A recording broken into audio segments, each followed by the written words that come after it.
And welcome to the Birdcage in Vermilion, South Dakota on the campus of Vermilion High School. I am Michael Schumacher alongside Jen Ashley, and you are going to be listening to Vermilion Tanager Basketball here on ESPN Radio 101.5 FM, 1570 AM KVTK, as well as Vermilion streaming on YouTube.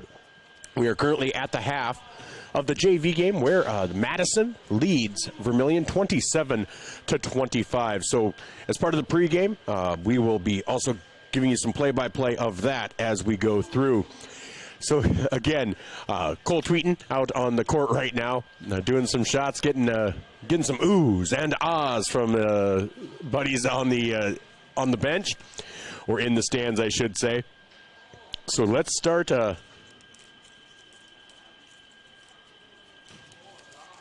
Looks like we're going to try to, we'll do some pregame here, 5 minutes of halftime here. So let's take a look at the polls. The polls have just came out this afternoon, and we've had some movement. Like I said on my show earlier today, we were going to see some movement. And by the way, just wanted to mention my show, At the Mic. It's from 7 to 9 a.m. every Monday through Friday. Tomorrow morning, I am going to have Carter Hansen on live between 7:30 and 8 o'clock. And I will have Coach Mahawald of the USD Coyote swimming and diving team to talk about his recruiting class. And so those are two of the special guests that we are going to have on At the Mic on ESPN Radio, brought to you by JR's Oasis. So I just wanted to make mention of that. Carter Hansen will be on live tomorrow morning at 7:35 is when we have set that for. So tune in and listen to Carter. You know, you got to give credit for a teenager willing to get up early enough to be on the radio at 7:35. So I hope as many of you tune in as possible, and I'll make sure to mention that later as well. But looking at the boys poll, Class AA, Mitchell received 15 first-place votes. They are 10-1, so they maintained first place. Harrisburg received 3 first-place votes. They are 9-2. They moved up from third into second. Washington moved up from 5th into 3rd. They're 9-3 on the season. Roosevelt fell from 2nd to 4th. They are 8-3 on the season. And O'Gorman fell from 4th into 5th at 7-5 on the season. Also receiving votes, Rapid City Stevens, Brandon Valley, and Sioux Falls Jefferson. Again, you are listening to the pregame show for Vermilion Tanager Basketball, brought to you by First Dakota National Bank. First Dakota National Bank, serving the area for over 150 years in both commercial, ag, and personal lending and banking services. First Dakota National Bank, a proud sponsor of Vermilion Athletics, Yankton Athletics, and area schools. Class A, we are looking at Sioux Falls Christian. They have cemented their spot at the top. They are 12-0, 18 first-place votes. Hamlin stays in second at 11-3. Sioux Valley stays in third at 13-0. Now, I had Sioux Valley in second. Pine Ridge moves from 5th into 4th. They're 10-1. That Pine Ridge team that beat Vermilion about a week ago. It was a week ago. And then Dakota Valley was in 4th. They're now in 5th. They're 10-2. And then receiving votes would be Rapid City Christian and Hot Springs. Hot Springs with 1 vote. They are the only team to have defeated that Pine Ridge team. So a good group in Class A. And I got to tell you, you look at Vermilion. Vermilion fell to the Sioux Falls Christian team. They fell to Pine Ridge, and then they fell to a really good Del Rapids team, but played them close. So I think Vermilion, if you had a top 10, I think Vermilion's in that top 10. Now, of course, only 8 teams go to state, so how does that work out? We'll see. But I think this Tanager team is not a team to be slept on, and so we hope you're going to be enjoying tuning in this season to Tanager basketball. Class B boys, Viborg Hurley with 14 first-place votes at 10-1, solidified first place. White River stayed in second with 2 first-place votes. Castlewood received 2 first-place votes at 13-1, stayed in third. DeSmet stayed in 4th at 10-3. Now Wessington Springs was receiving votes. They moved into 5th at 11-1. Receiving votes, Leola, Frederick area, Canastota, Faith, Howard, and Del Rapids St. Mary. So that is the boys prep media poll rankings that came out just this afternoon. Let's take a look at girls in the prep media poll. And again, we are about a minute left of halftime here in the JV game. On the Midwest Ready Mix scoreboard, Vermilion trails Madison 27-25 in the JV game. Again, I'm Michael Schumacher alongside Jen Ashley. You're listening to Vermilion Tanager Basketball, brought to you by First Dakota National Bank. In the girls, looking at Class AA, O'Gorman, 17 first place votes at 12-0, stays in first. Now somebody, I think this is a new voter, voted Mitchell first. So they're in second place at 11-0. Now, I love Mitchell. I think Mitchell plays really well, but they've been challenged a number of times, been close to losing a number of times, including from the Yankton Gazelles. And O'Gorman has not had that issue. So while I know somebody's just trying to get Mitchell up there, giving them a first-place vote, it seems a little disingenuous. O'Gorman is just so dominant. I think I would be surprised if Mitchell would be able to hang with them right now. Harrisburg stays in third at 7-3. Jefferson stays in fourth at 11-3, and Brandon Valley in fifth at 7-3. Also receiving votes, Pierre and Huron. In Class A, lots and lots of movement in the Class A.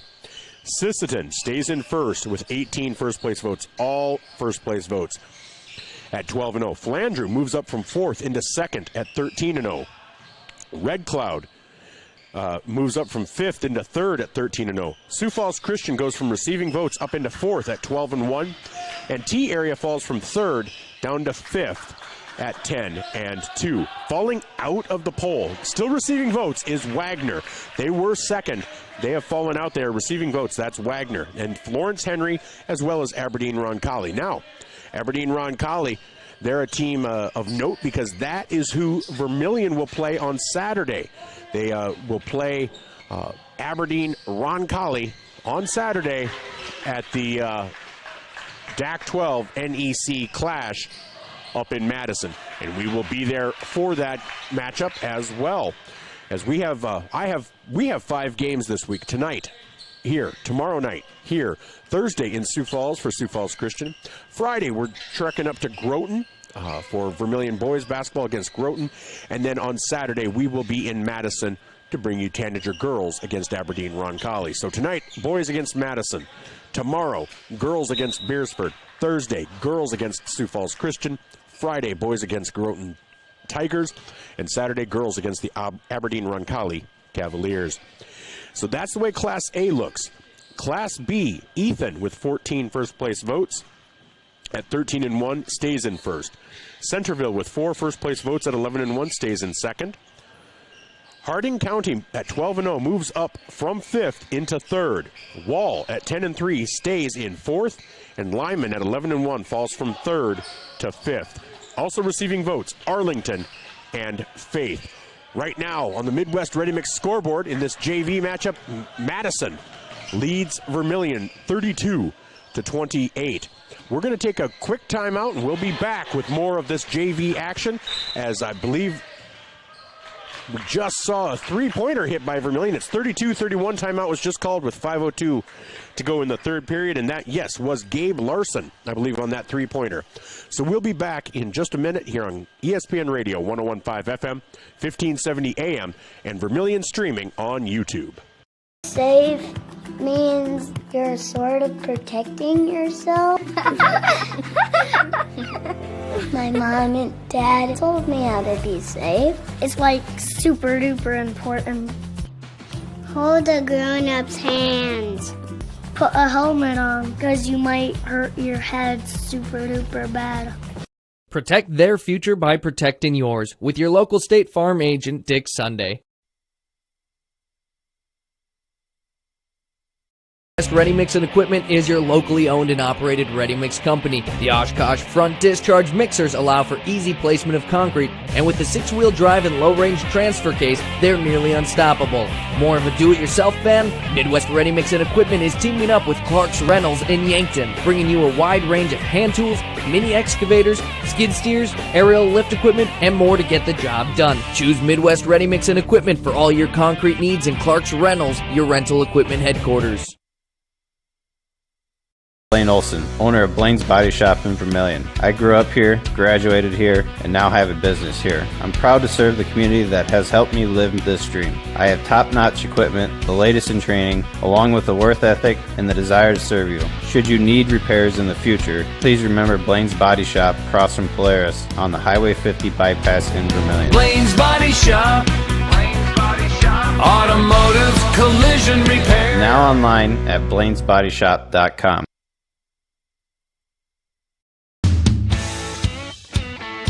Need a new set of tires? Look to Carlson's Body Shop in Beersford. How about some accessories like WeatherTech floor mats, access roll-up truck covers, bed liners, remote car starters, and thousands of other products. Hey, you can look at everything at your convenience online too at carlsonsbodyshop.com.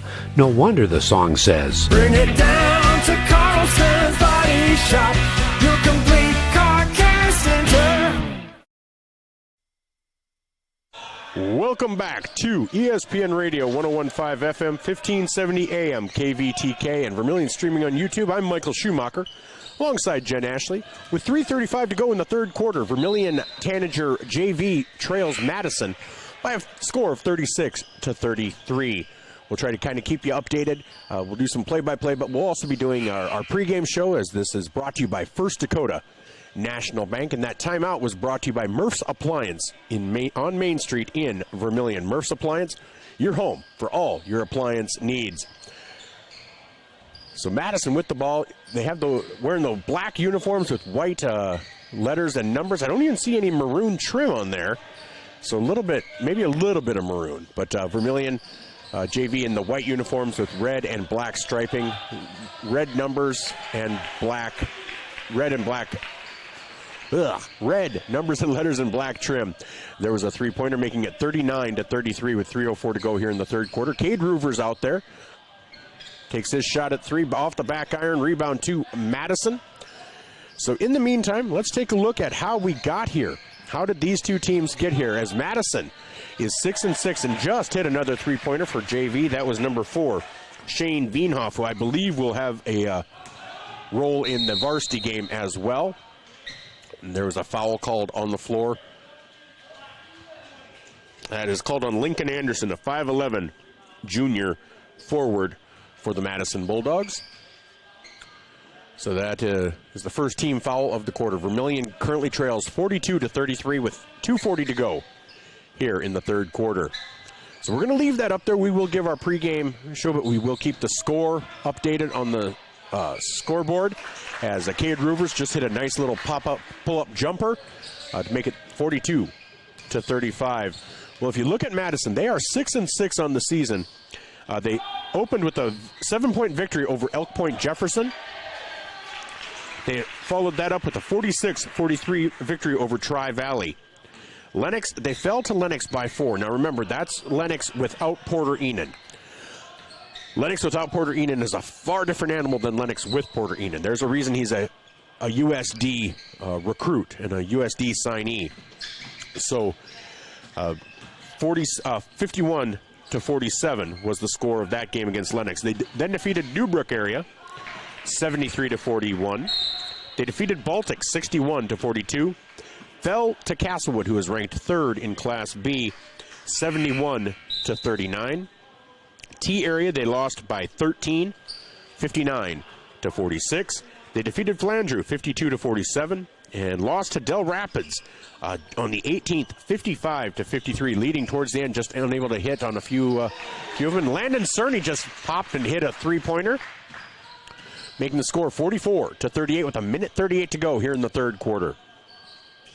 They then lost to Sioux Falls Christian, much in a similar fashion as Vermilion, 83-45, and then they came back on the 23rd and beat Chamberlain 76-34, and then fell to Aberdeen Roncalli at the DAC 12 NEC clash in Madison. And Cerny just hits another three-pointer, pulls Vermilion back within 3, 44-41 with 1:13 to go.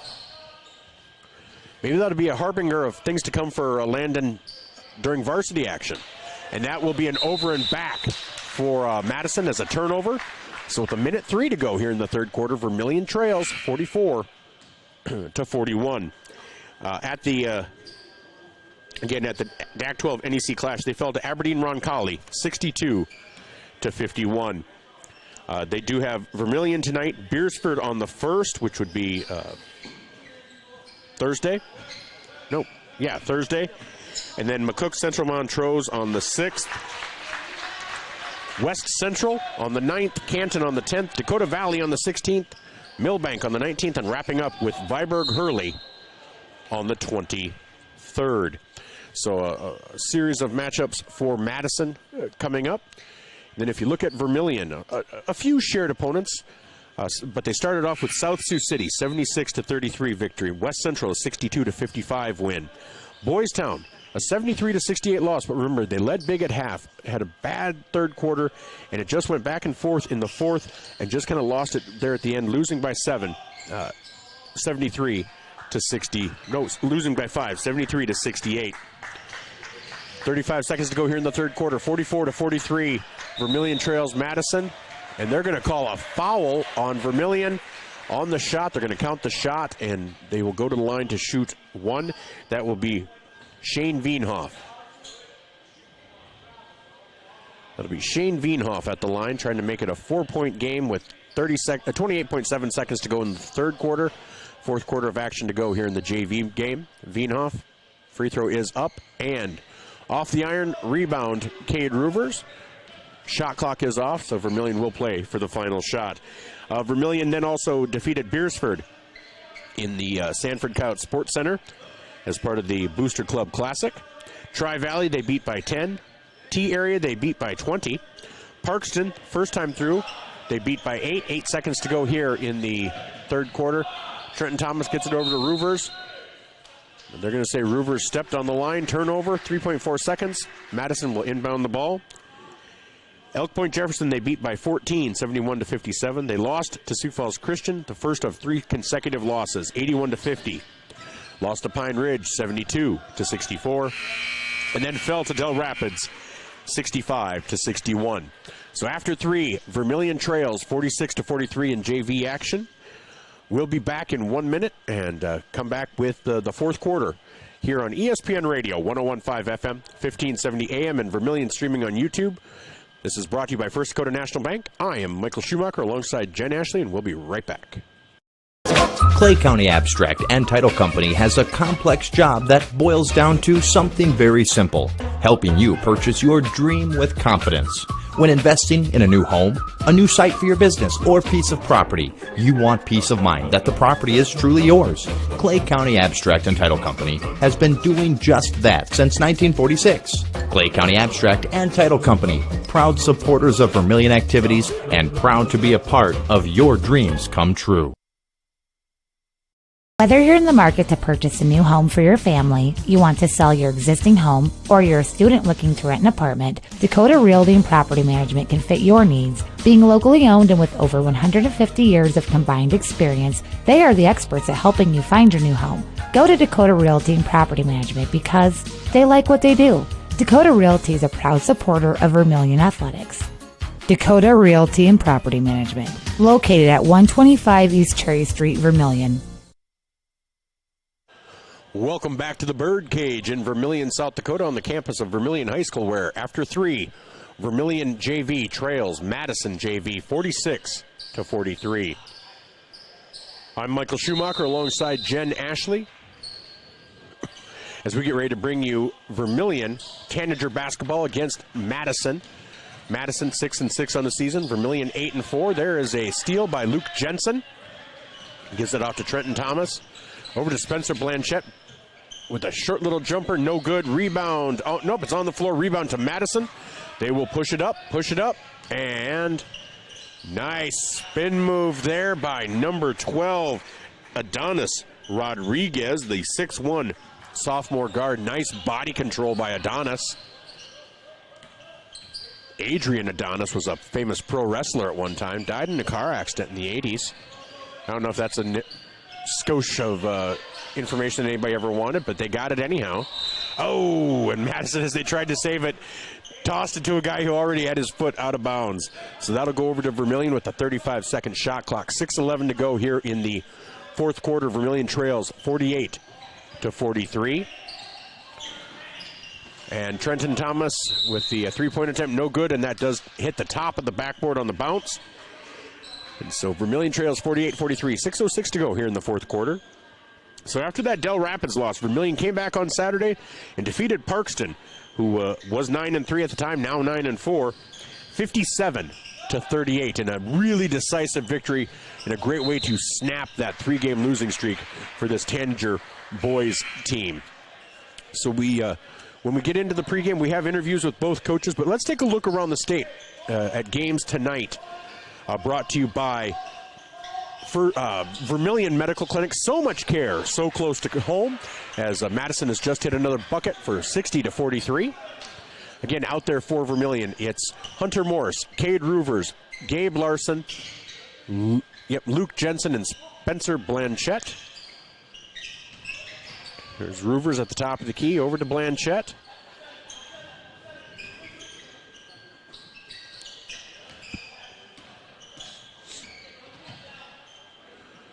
Luke Jensen for three. Oh, just off the side iron and rolls over. Rebound to Madison. All right, tonight in boys basketball, we'll take a look at that. Stolen away by Spencer Blanchette as he is fouled by Shane Veenhoff. In AA action, the Yankton Bucks are hosting O'Gorman. If you're interested in that matchup, that is over on Classic Hits 106.3 beginning at 7. Right now, the Coyote Report is going on as they are interviewing Coach Eric Peterson and Coach Kayla Carius. They usually have a players interview as well. But otherwise, it's on 5-star streaming on YouTube. Gabe Larson misses on the three-point attempt. Madison pushes it down. There was Adonis. Oh, and Adonis comes up limping. So that looks like that is the lone AA game tonight. Jensen for three. Oh, just a little bit off, but nice rebound by Morse over to Blanchette. Everyone thinks about the three, but nobody's taking it.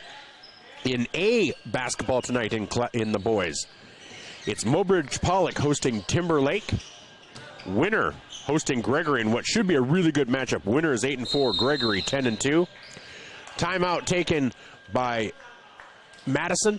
So we'll take a timeout as well, and I'll come back taking a look around the state, brought to you by Vermilion Medical Clinic. You're listening to the pregame show for Vermilion Tanager Basketball, brought to you by First Dakota National Bank. I'm Michael Schumacher alongside Jen Ashley on ESPN Radio, 101.5 FM, 1570 AM, and Vermilion streaming on YouTube.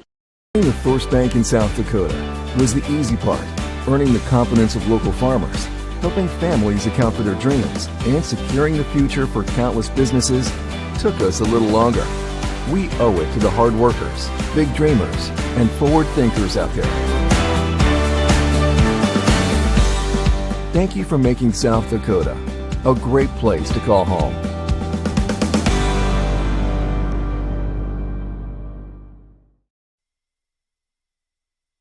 Digital Solutions started small, but now we're growing as FDS provides live streaming coverage for over 20 schools across 3 different states on our Fuller Digital Solutions YouTube channel. Subscribe to get notified when we go live for your school events. Big events are captured live, and your business can get noticed with advertising during our live streams. Local talent and camera operators are encouraged to contact us too. For future employment, no experience necessary, we will train. For information about advertising or working with Fuller Digital Solutions, email us and follow us on Facebook. Welcome back to the Birdcage in Vermilion, South Dakota, where the Vermilion Tanagers and the Madison Bulldogs are getting ready to do battle. Right now in the JV game, Madison leads 50-43 with 4:04 remaining in the fourth quarter. I'm Michael Schumacher alongside Jen Ashley. Again, Tanager Basketball being brought to you by First Dakota National Bank. Trenton Thomas out there with Cade Roovers, Gabe Larson, Hunter Morse, and Luke Jensen for the Tanagers. Out there for Madison, I think you have some players that you're going to see, some names that you might have heard.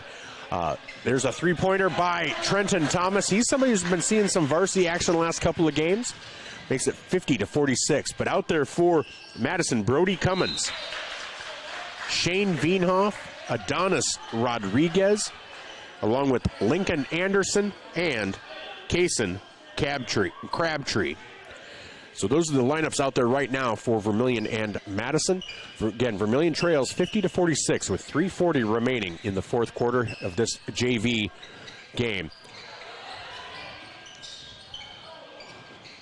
And so, yes, let's take a look at scores, games from around the state. This will be not too many score updates yet, but we have some good ones tonight. And this is brought to you by Vermilion Medical Clinic. So much care, so close to home. Castlewood, number 3 in Class B, takes on number 2 in Class A, Hamlin.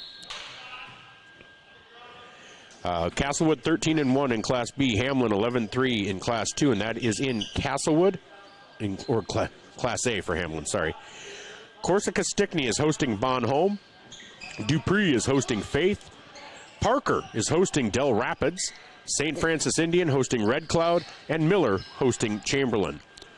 Usually don't have this many games on a Monday, except I think a lot of people are just trying to get some postponed games in before the end of the season. In Class B action, Freeman Academy Marion is hosting Avon. Lyman is hosting Potter County. Tripp Delmont Armor hosting Andes Central Dakota Christian. Andes Central Dakota Christian, that is the school.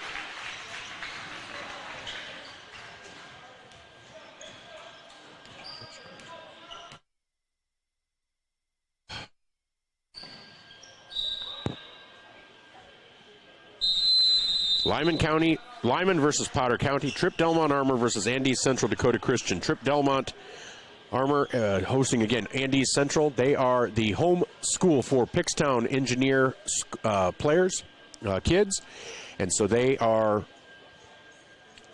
the Golden Eagles or Andes Central.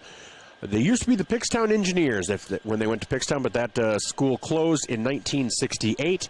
And so the first graduating class, or the class of 1969, had to go to Andes.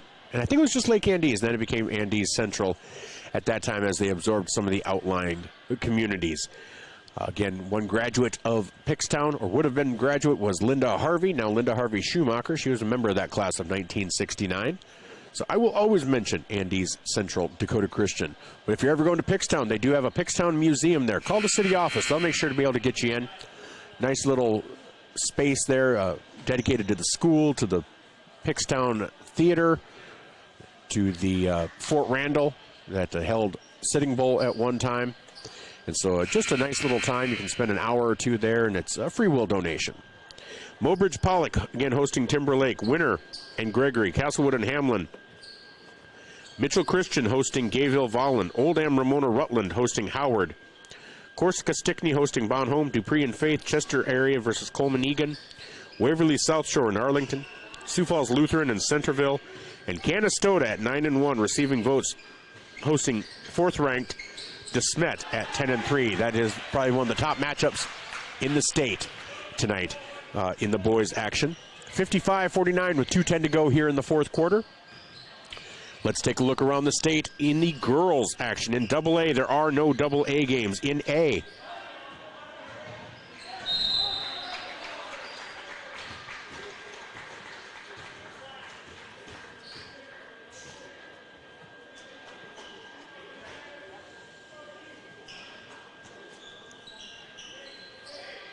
so looking at A games right now. Again, no score updates, but Winter versus Corsica Stickney. 9-3, Winter versus 4-6, Corsica Stickney. Tiosh Pazina versus Aberdeen Roncalli. And again, that Aberdeen Roncalli team is the team that Vermilion girls will face on Saturday in the DAC 12 NEC Clash. And I believe that will be at 5 o'clock is the scheduled time. We will have our pregame begin at 4. They usually are pretty good on their timing. They have multiple gyms going at one time.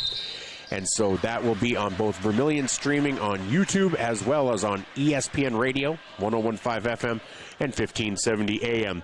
Crazy Horses hosting Bennett County. St. Francis Indian hosting Red Cloud. Groton area girls are hosting Florence Henry.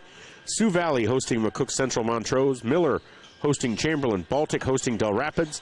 Wabash Summit hosting Langford area. Bon Home hosting Bridgewater Emory. And Bison hosting Dupree. With 1:19 to go, Madison has extended that lead to 61-49. That's 1:12 to go. We'll just go through these. We do have one score update after one period. Potter County leads Lyman 18-17.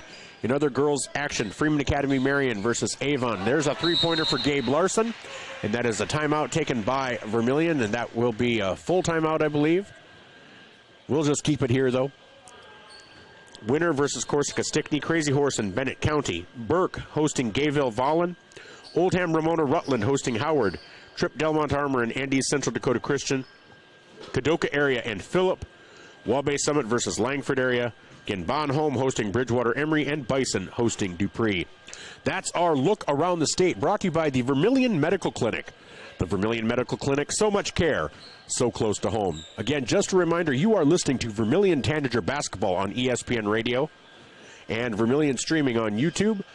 This is brought to you by First Dakota National Bank, serving this community for over 150 years. On the Midwest Ready Mix scoreboard, at 59.1 seconds remaining, Vermilion trails in the JV game 61-52. And this timeout is being brought to you by Murph's Appliance in downtown Vermilion. Murph's Appliance on Main Street in Vermilion is your go-to place for appliances. That's Murph's Appliance on Main Street in Vermilion. So Madison will be inbounding the ball here. It's going to be Shane Wienhoff. Gets it into Adonis Rodriguez. Rodriguez guarded by Hunter Morse and fouled by Hunter Morse. That'll be the second team foul on Vermilion this quarter, so not going to the line. It'll be another inbound play for Madison.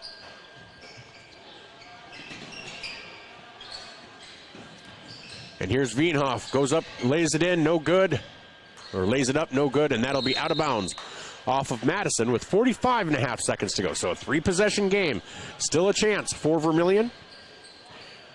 And when this game is over, we will start our full First Dakota National Bank pregame show.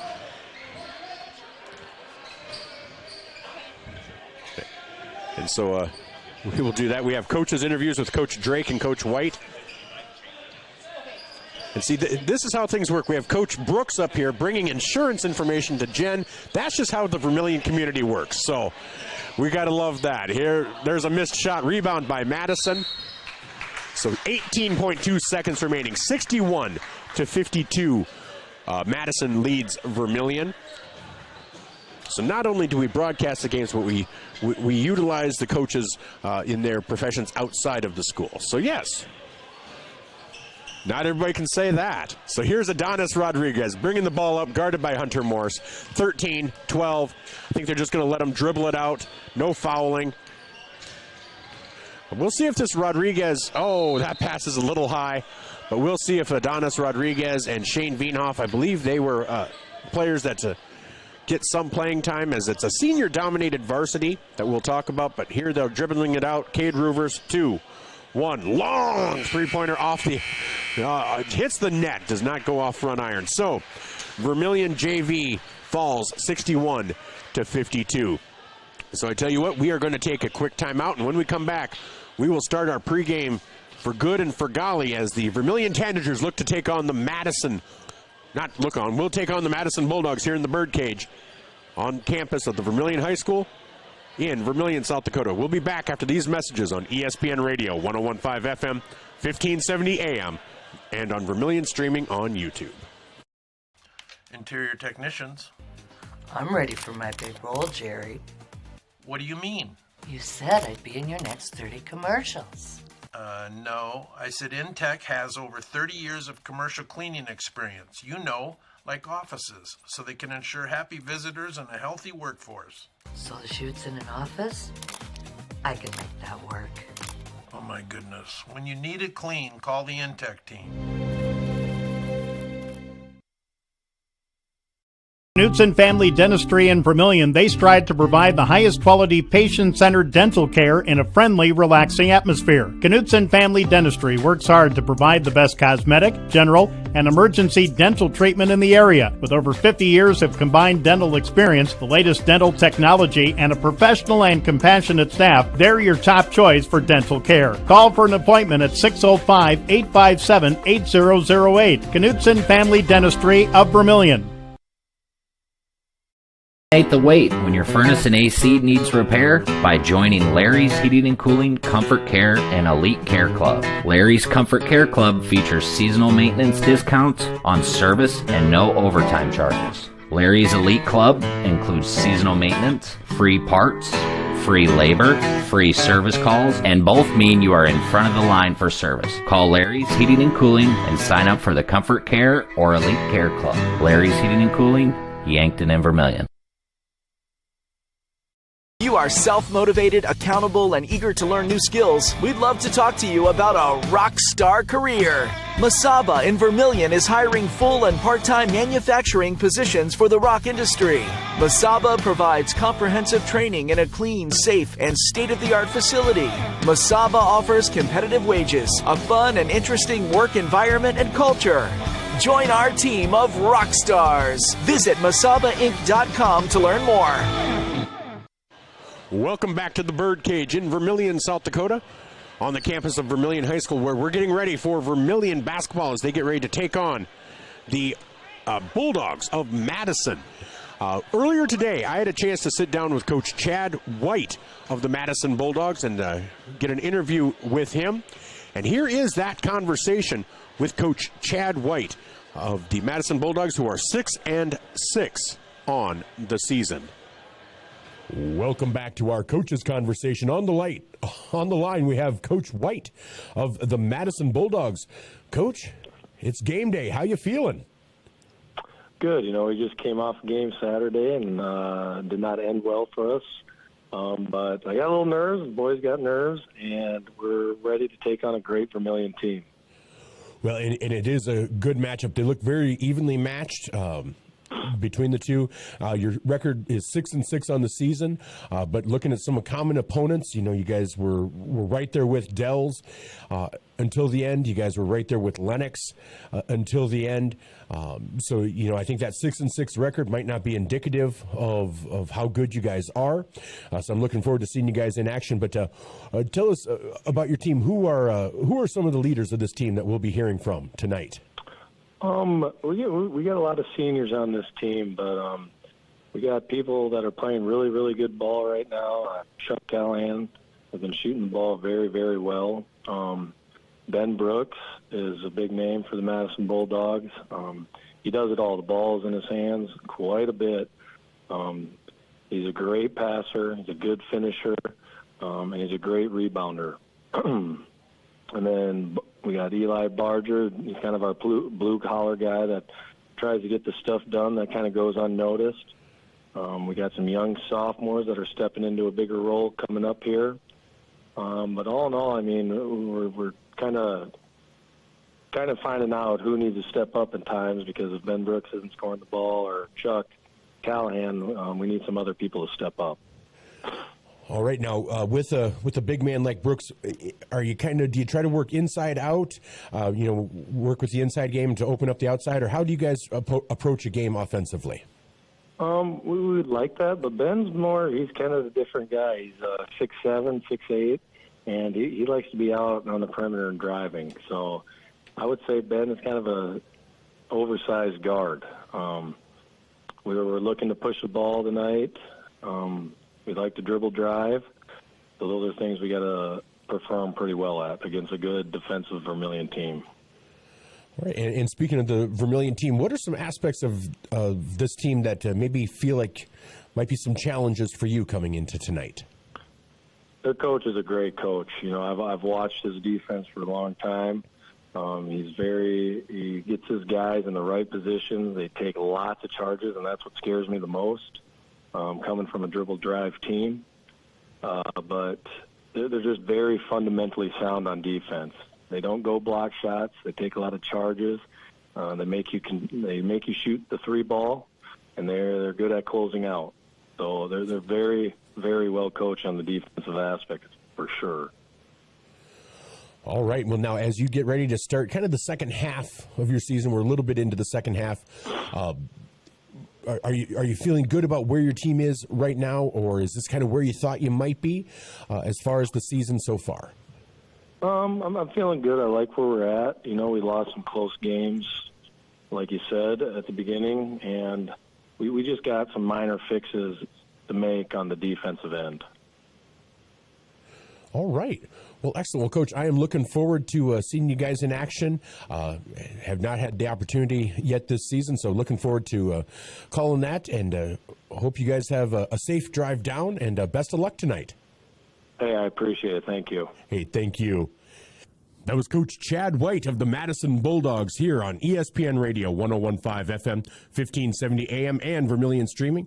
I'm Michael Schumacher alongside Jen Ashley as we get ready to bring you Vermilion Tanager basketball from the Birdcage as they prepare to host the Madison Bulldogs. We'll be right back after these messages from our Vermilion sportscasters. Nice. Maytag appreciates a compliment, but this Maytag washer isn't just eye candy. Wow. Inside, it's got the capacity and power to handle even the mightiest loads. I love this. Yeah, she's a beaut. It's a he. How do you know? Don't worry about it. Find Maytag products and the industry's best appliances at your local dealer. Murph's Appliance, downtown Vermilion. Pied Piper Flowers and Gifts, your floral and gift store on the corner of 15th and Broadway. We have what you need this holiday season. The freshest flowers and plants, home decor, candles, games, puzzles, socks, a great foodie corner, and of course beautiful jewelry, because we love things that sparkle. Be sure to stop by and see all that we have. It will surprise you. Shop local, shop Pied Piper Flowers and Gifts, your floral and gift store.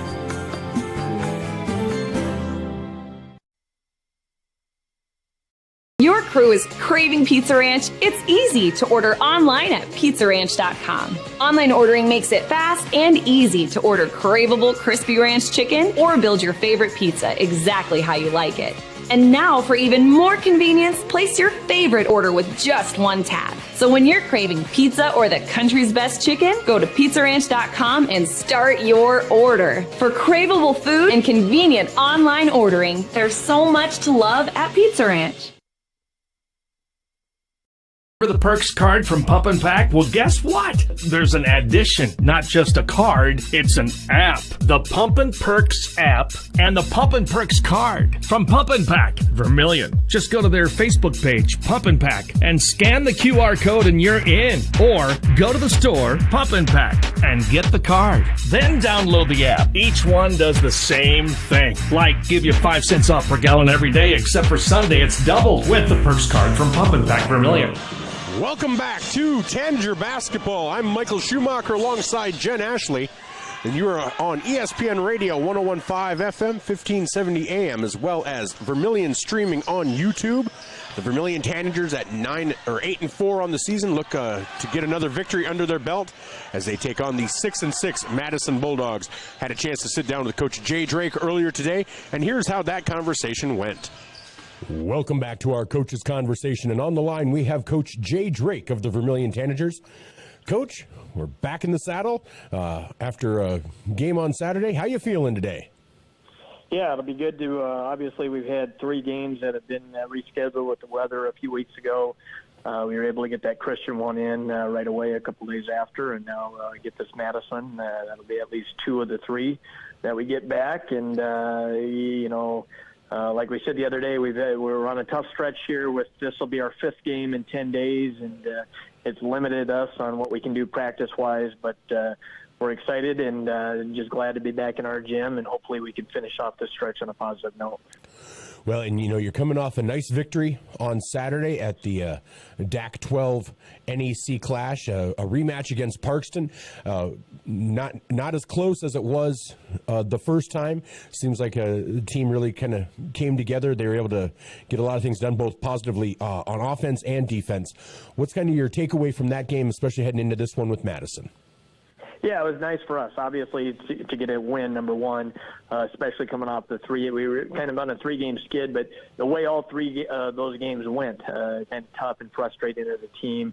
Obviously, the Christian game, you just not competitive at all for us, and you don't feel good about it. And then the other 2 are kind of the exact opposite against 2 good teams with Pine Ridge and Del Rapids, but games that you're kind of battling back the whole way, giving yourself a chance late, but coming up just a little short, kind of heartbreakers.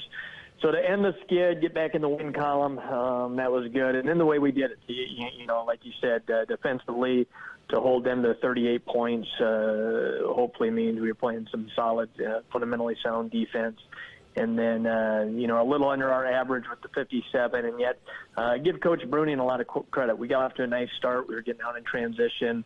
And kind of got after them offensively in the first quarter. And then he switched up to his zone in that second quarter, and they basically stayed with the zone the rest of the game, which kind of slowed us down offensively. In hindsight, though, you know, there's been a couple teams this year we thought we'd see more zone against. We haven't seen a lot of zone throughout the year.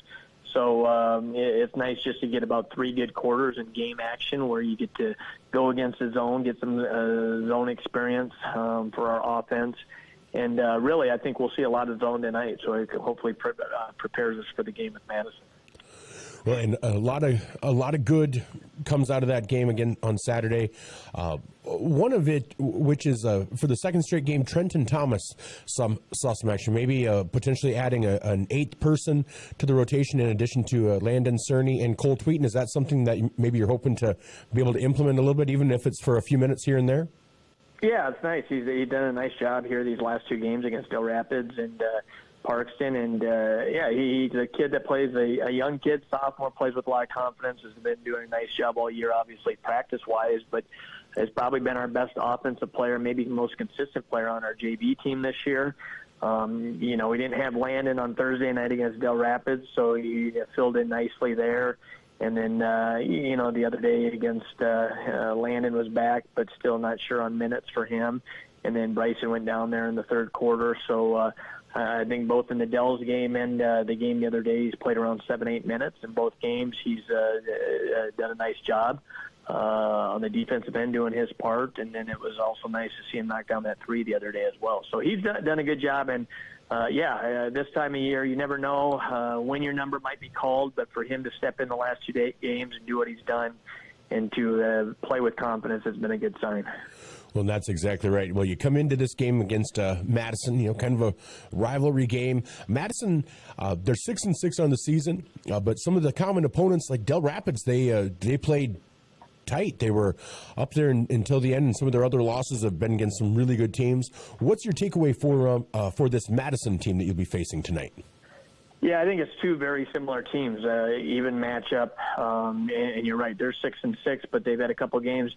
They actually led Dell's late, and Dell snuck one out at the end, came from behind to win a week ago, and then they played before Christmas. They lost a 4-point game to Lennox. So they've lost a couple close ones to some really good teams that you get those games. They're sitting 8-4, and it's kind of like we told our group. We're sitting here 8-4, and had a couple tough ones with Pine Ridge and Dells last week that if they go your way, you're 10-2. But they didn't go our way. But we've also won a couple games earlier in the year, you know, where we played very, very well. West Central and T, that if we don't play well in those games, those are probably losses, and we'd be sitting 6-6 here just like a Madison team. So they're a scary opponent just from the fact that you have Ben Brooks, who's at 6'8", 6'9", kind of is the anchor on both ends of the floor. He's going to be a college basketball player. He's been playing since 8th grade, came off the bench then, and been starting since here his freshman year. He can go inside, outside. He can shoot a 3. And then on the defensive end, he's kind of when they play their 2-3, he's the guy in the middle, protecting the paint, protecting the basket. He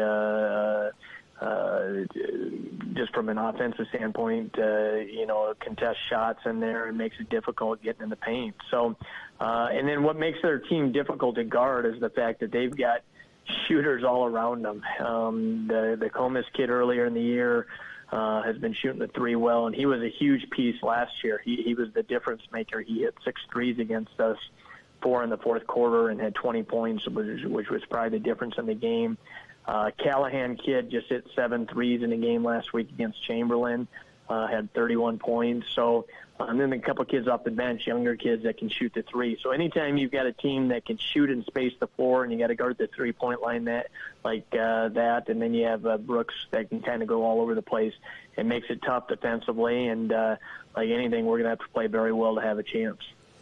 Well, and another thing, because we've talked about it, about the Tanager team being younger, not too many seniors, not a ton of experience, especially when you have Bryson as a freshman, Trey as a sophomore. And this Madison team has a number of seniors that see significant playing time.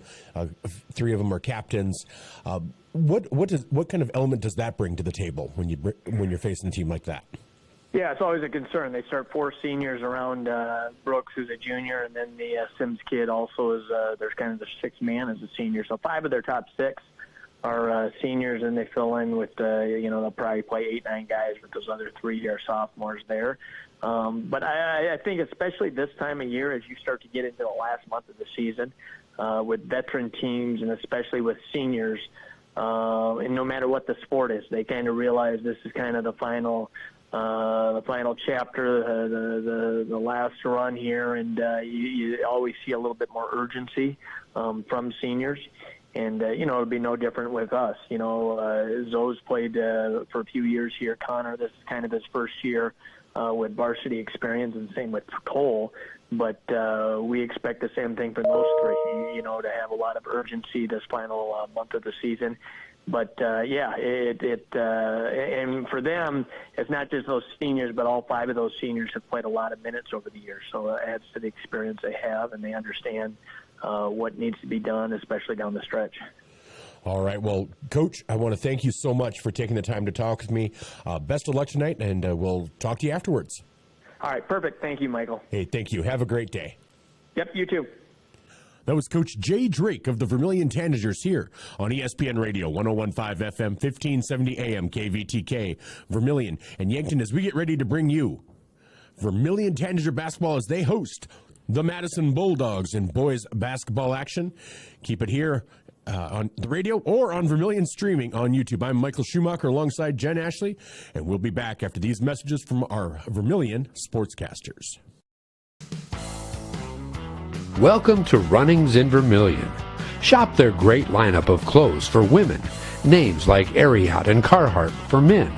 Boots and shoes and kids' clothing. Runnings has a large supply of animal food and accessories. Love the outdoors? See the selection of ammo, firearms, and fishing equipment. For everything you need, walk through the doors at Runnings, your home, farm, and outdoor store, Vermilion.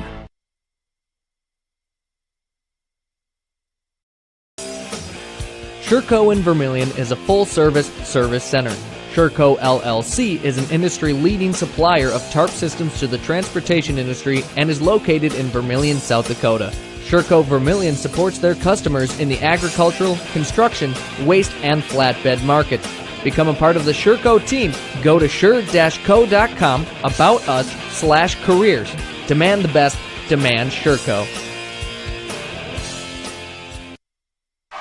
Welcome back to Vermilion Tanager basketball. I'm Michael Schumacher alongside Jen Ashley, where we are getting ready to bring you Vermilion Tanager basketball as they host Madison. We're getting ready for the national anthem, so we will bring that to you, brought to you by the Vermilion High School Band.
That was the national anthem brought to you by the Vermilion High School Band.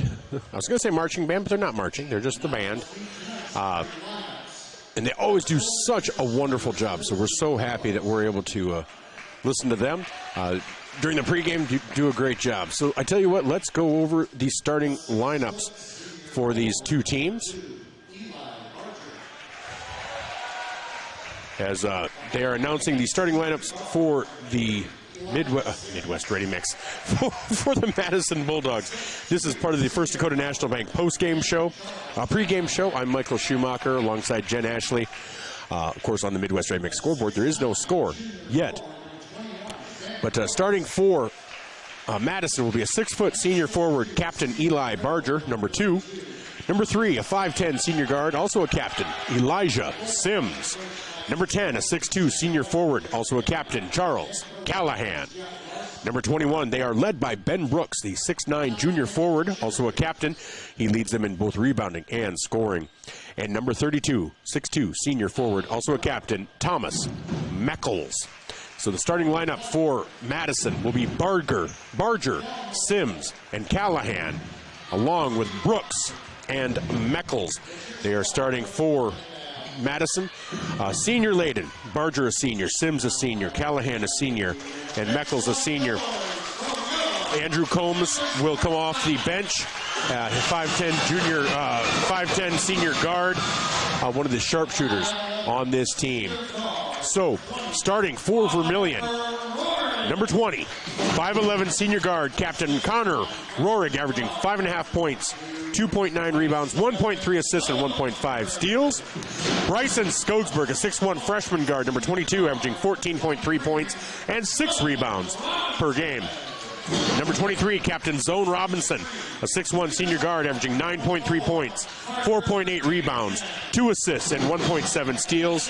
Number 24, Captain Carter Hansen, 6'3 junior, averaging 13.3 points per game, 7.3 rebounds, 2.7 assists, and 1.6 steals.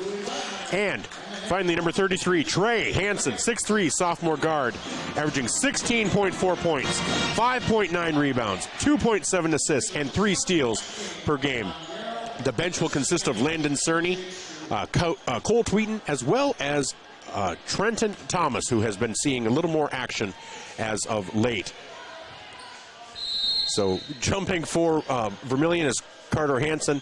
Ben Brooks will jump for Madison. Madison does win the jump. So Zone Robinson with the steal early. Trying to push it up, but will slow it up as he did not have numbers. So just a smart play. Vermilion just looking to get nice, steady game going here. Now that rebound to Ben Brooks on the miss by Connor Rohrig. And Rohrig with the block. Out of bounds. That'll go stay with Madison, but 26 seconds on the shot clock.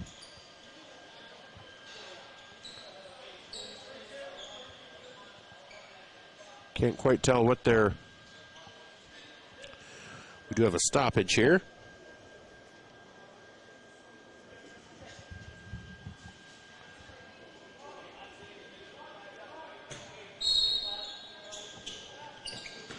So Madison to inbound the ball.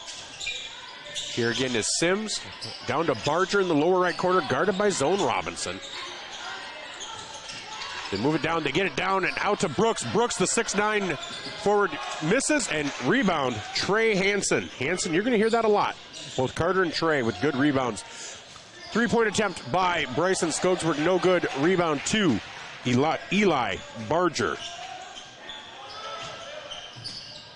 Meckles down to Sims, no good. Oh, geez, a Lou. That three-pointer did roll around and roll in. Holy moly, I thought that was out. Okay, 3-0. Madison leads, 6:48 to go here in the first quarter. Bryson Skogsberg, cross-court pass to Zone. Zone will drive in. Met there by Ben Brooks, but he kicks it out to Skogsberg. Trey Hansen, long three. Oh, no good. Rebound to Brooks, and that's going to be a problem. Ben Brooks is a big man, very athletic, and that is a nice floater put up by Charles Callahan. And just like that, it's 5-0, 6:23 to go in the first quarter in favor of Madison. Trey Hansen brings the ball up. Cross-court pass to Rohrig. Rohrig will drive in. Kicks it out to Zone Robinson. Over to Skogsberg from the left side, and no good. Rebound Rohrig. And that has it taken away by Eli Barger. So here's Brooks, goes up with the left hand, and that's how Coach White talked about how Brooks likes to drive in. That's 2 points now for Brooks. It's a 30-second timeout, so we'll just keep it right here. 5:54 to go in the first quarter. Madison off to a 7-0 lead. Vermilion hasn't even really gotten too many good shots off. Rohrig from the side with a 3, and 2 Skogsberg threes, and I'm not quite sure if there's something up with Bryson. It just seems like his shot has been just off the last few games, but every shooter goes through slumps, and that could just be it for Bryson. Sometimes you just have to shoot your way out of it, and so hopefully he's able to do just that. But again, 5:54 to go, and it's 7-0 in favor of Madison as Vermilion looks to try to figure something out.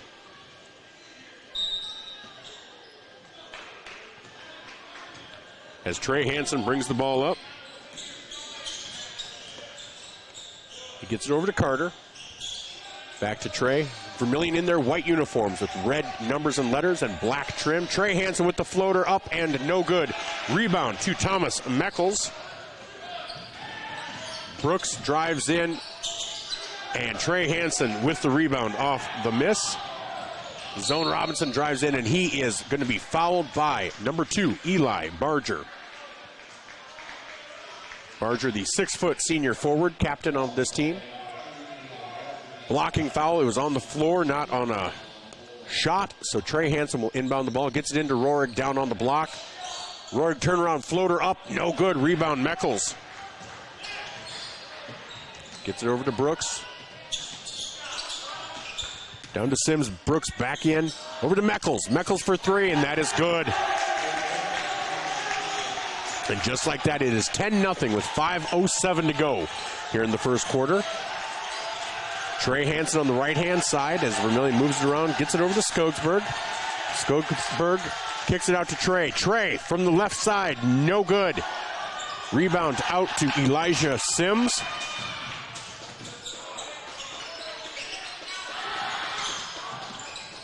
And Barger up with the floater, no good. Rebound, Trey Hansen. That is his 3rd rebound of the game.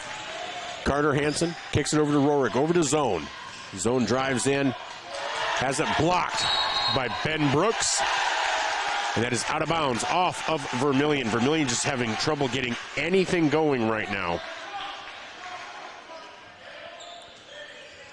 As Brooks, the 6'9 junior, just looks very athletic out there. Looks like he will have a college basketball future. I don't know who's recruiting him right now.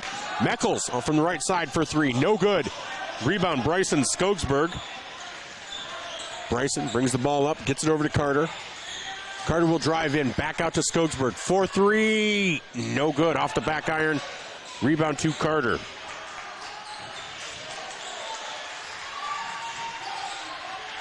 Here's Zone Robinson driving from the left-hand side. Kicks it out to Bryson. Over to Trey. This defense of Madison is just swarming. And Ben Brooks with the rebound. Here's Sims. Gets it over to Callahan. Callahan for 3. No good. Off the back iron. Rebound to Carter Hansen. Carter met there by 3 black shirts of Madison as they are black with white letters and maroon trim. Connor Rohrig down on the block, and that is stolen away by Callahan. Over to Sims. Sims with the right-hand layup. 12-0, 3:22 to go. Coach Drake takes another timeout. Again, we'll just keep it here. It's a 30-second timeout. So Vermilion so far, no scoring. For Madison, they are being led by Elijah Sims with 5. 2 points for Charles Callahan, 2 points for Ben Brooks, and 3 points for Thomas Meckles. So 12-0, 3:22 to go here in the first quarter. This Madison team, that size and just that swarming defense of theirs is really causing some fits. They're not able to get anything going inside. They drive and they are met by 2, 3 Bulldogs at a time. And so Coach Drake trying to figure something out here. And right now the outside shot is not falling. If that were to start to fall, it might loosen up that inside force Brooks to come out a little bit and guard some of the outside shooters. So we'll see what they've come up with here. As Trey Hansen inbounds to Carter, back to Trey as they get it across midcourt. And Carter drives in, kicks it back out to Zone. Zone with the little floater from the free throw line, no good. Rebound Zone. Zone on the block, goes up, and he is fouled. Fouled on the shot. I was hoping they were going to call that. He hit the deck hard.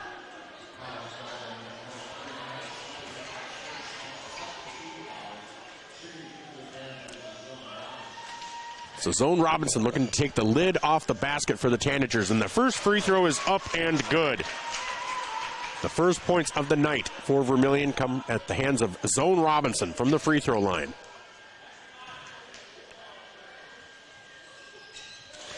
And he's 2 for 2 from the line. All right, 12-2, 3:05 to go. Miles Schneider has checked in, along with Andrew Combs for Madison. Trey Hansen goes in, and I'm not sure how you can't call a foul on that as he hatcheted down with his right hand. And Ben Brooks goes up, and they're just letting Brooks do whatever he wants. Makes it 14-2. Gets over to Bryson Skogsberg. So out there now.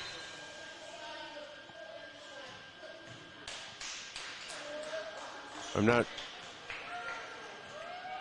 quite sure what they're calling. That's the second time they've stopped play here, but right now the lineup out there for Madison is number 5, Andrew Combs, number 21, Ben Brooks, number 4, Shane Veenhoff, number 10, Charles Callahan, and number 23, Miles Schneider. Here's Zone Robinson, gets it over to Carter, and that ball is stolen away by Callahan. Callahan gets it down to Veenhoff, who gets it out to Schneider. And here's Veenhoff for 3, no good. Rebound Trey Hansen. They're going to call the foul on Charles Callahan. That'll be his first personal. First team.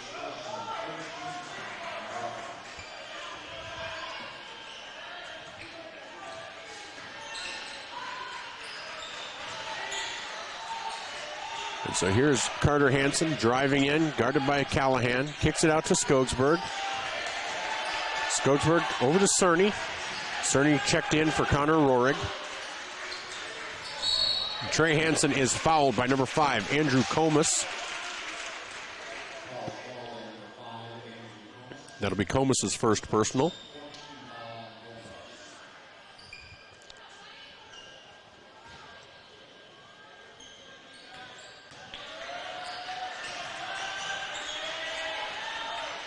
So here's Hansen over to Cerny. Cerny for 3. Yes! Landon Cerny for 3. Makes it 14-5, back under double digits. And here is Combs back to Brooks. And here's Combs for 3. No, air ball. And that is on the ground and picked up by Skogsberg. Skogsberg with the rebound, and he is fouled by Charles Callahan. That'll be Callahan's second, I believe.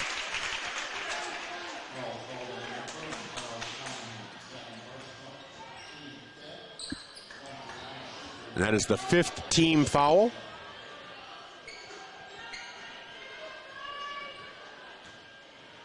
As Skogsberg will go to the line to shoot 2.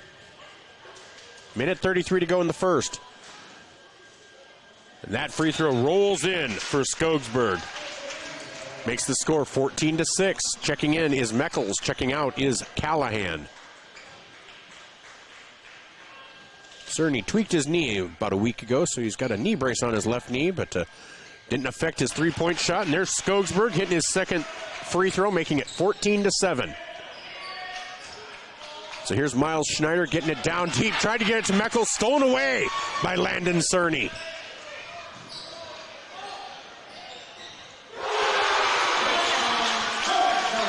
And Bryson Skogsberg hits a 3. Maybe that's what he needed.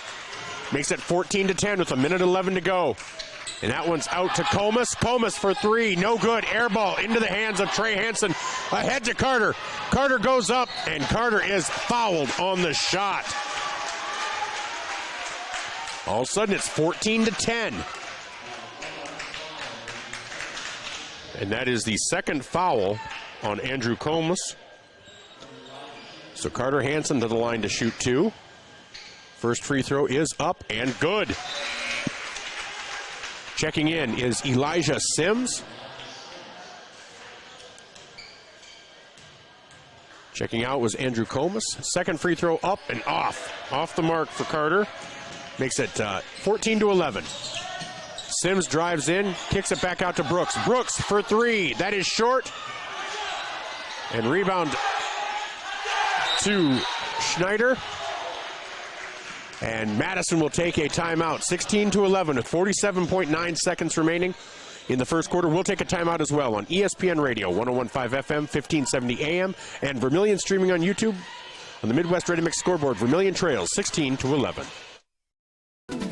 Visit our sleep experts at the Yankton Slumberland. With over 50 mattresses to choose from, we carry every price, free financing options, and the most trusted brands in the nation like Stearns & Foster, Sealy, and Tempur-Pedic. Snoring or lower back pain tormenting you? Seek relief with an adjustable power base. Fall asleep faster and cooler with our sheets and pillow selection. With a 120-night sleep trial, you can't make a mistake. See us today at the Yankton Slumberland, 2401 Broadway.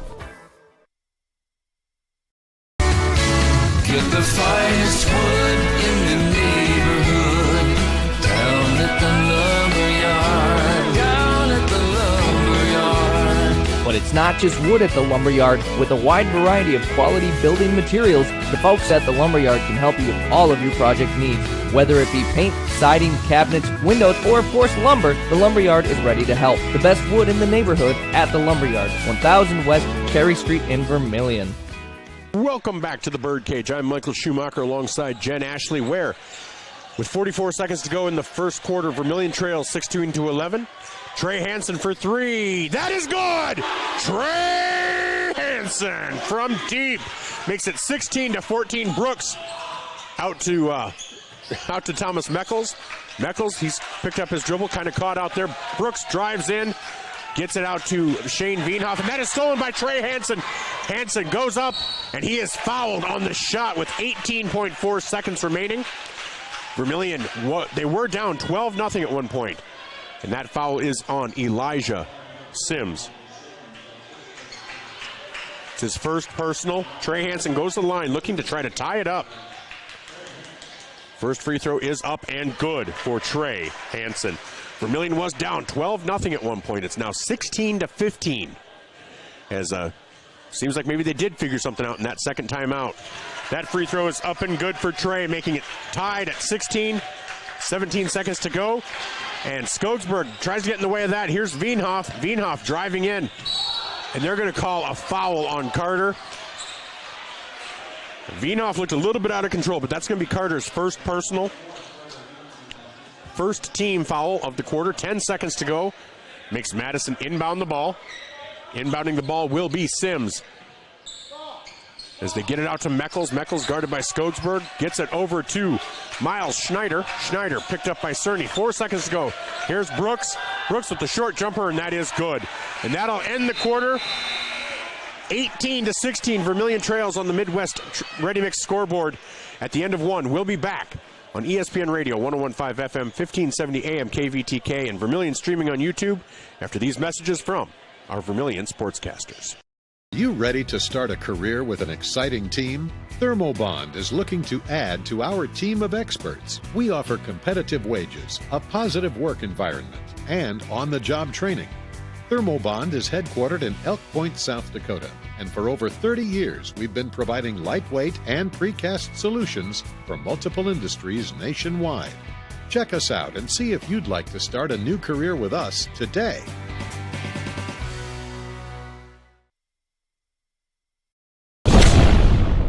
Todd's Electric, your full-service electrical contracting company.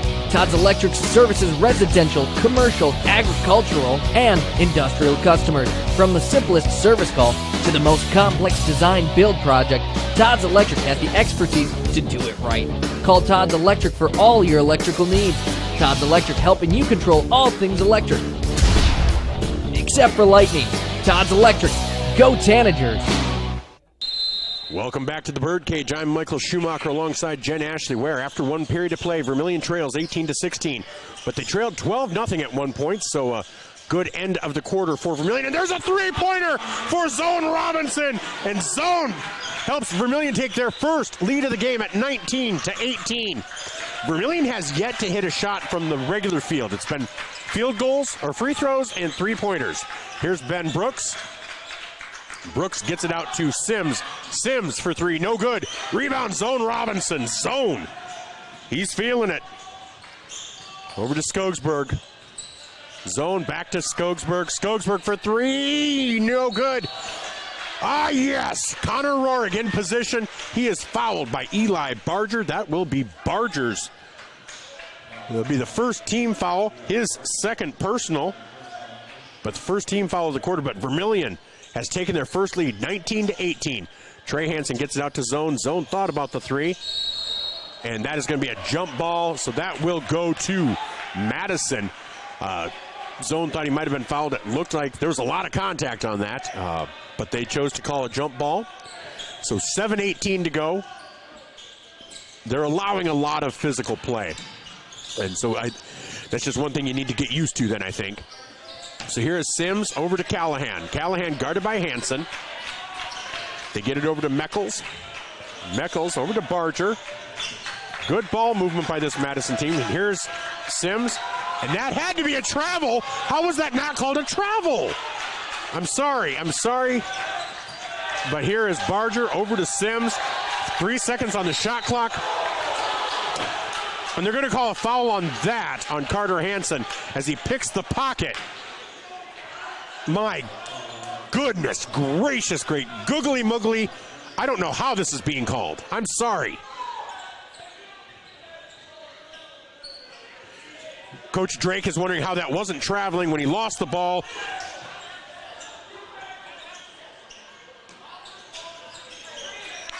The ref trying to justify his... Oh, come on!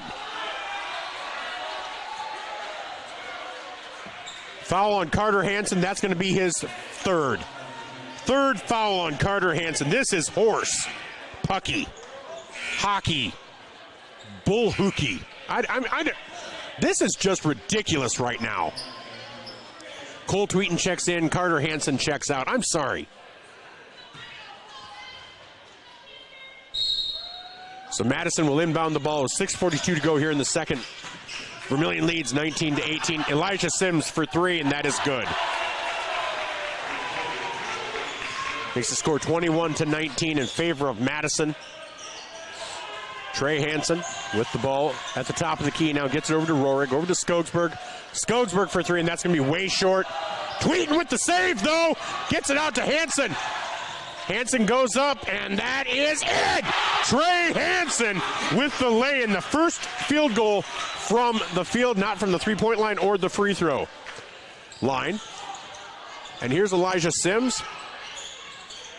I don't know if it's like a golf handicap, if they just allow him a number of steps, but he's getting a bunch. Bryson Skogsberg now with the rebound.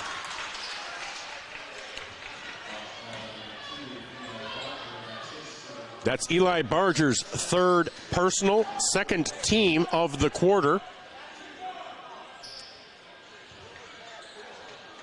So 5:57 to go here in the second. We're tied at 21. Trey Hansen brings the ball up. Gets it over to Zone Robinson. Here's Skogsberg. Gets it over to Rohrig. Zone on the elbow. Gets Brooks to move. Unable to hit the floater, though. Meckles with the rebound. Gets it over to Barger. Barger down to Sims. Back to Barger. And Barger tries the long three. No good. And that rebound is by Skogsberg. And Callahan has hit his head on the floor. There might have to be an injury timeout as... And Skogsberg hits the deck and no foul called. Brooks is allowed to wield that arm like a hatchet. And they're going to call it traveling on Brooks. Callahan is up and at it. Eli Barger checks out. So now it's Meckles, Brooks, Sims, Veenhoff, and Callahan out there for Madison. The officiating has been nothing if not inconsistent tonight. So 5:04 to go, tied at 21. Zone Robinson on the left-hand side for the three, and that'll be short. That'll be off, but Cole Tweeten knocks it out to Trey Hansen from the elbow, and that is good. Trey Hansen. Cole Tweeten doesn't get a rebound, but we all know that point. Those 2 points are all because of Cole Tweeten.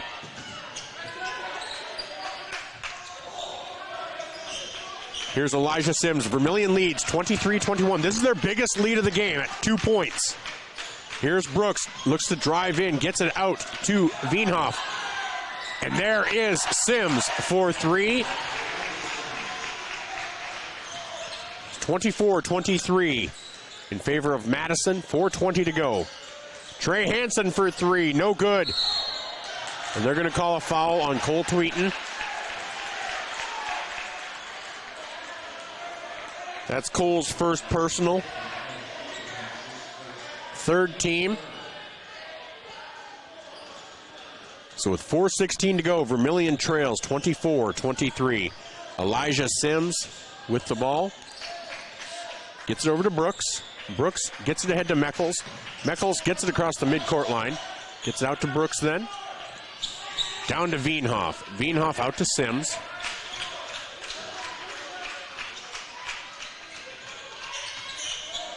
Sims over to Callahan. Callahan guarded by Trey. Short jumper, no good. Rebound, Bryson Skogsberg. Story right now, Carter Hansen on the bench with 3 fouls for Vermilion. Landon Cerny looking to check in for the Tanagers. Trey Hansen goes in with the left hand. No foul again on Brooks. Brooks gets it out to Sims. No travel called. Meckles gets it down to Callahan. Turnaround jumper up and good. Callahan with the quick 2 points on the floater. So Zone Robinson with the Vermilion trailing 26-23 has the ball. Gets it over to Skogsberg. So Vermilion has had a lead of as much as 2. Madison has led by as many as 12 after that 12-0 start for them. Zone Robinson turnaround jumper in the paint, up and good. Nice turnaround jumper for Zone with the assist from Trey. So 26-25, 2:56 to go. Ben Brooks guarded by Skogsberg. Gets it over to Meckles. Meckles back to Brooks. Brooks for 3, and that is good. So it's a 4-point lead for Madison with 2:43 to go in the second. This is a 30-second timeout called by Madison. We'll take a quick 30-second timeout as well, brought to you by Murph's Appliance here on ESPN Radio and Vermilion streaming on YouTube. Last week, a guy walked into the UPS store in Vermilion. He did not notice the copiers, the printers, the mailboxes, the banners, the posters, not even the business and shipping supplies. It was like he had blinders on. Hi, this is Jay with the UPS store in Vermilion. Many people don't see everything we have to offer when they stop by the UPS store to ship their packages. They miss all the things we have, like printing, designing. We even offer notary services here at the UPS store, located on Cherry Street in Vermilion. Welcome back to the Birdcage. Tanager basketball brought to you by First Dakota National Bank on the Midwest Ready Mix scoreboard. 2:43 to go. Vermilion trails 29-25 here in the second quarter. We just came out of a Murph's Appliance timeout. Vermilion has trailed by as many as 12, has led by as many as 2. Here's Skogsberg over to Tweeten. On the court right now, Tweeten, Skogsberg, Trey Hansen, Landon Cerny, and Zone Robinson. Zone in the paint, kicks it out to Skogsberg. Thought about the 3, drives in, met there, and kicks it back out to Zone. Cross court to Landon Cerny. And Cerny is fouled there by Miles Schneider. I have that being Schneider's first personal. Nope. That is Schneider's second. I missed like a number of fouls there early on. I'm not quite sure what I was doing. But Trenton...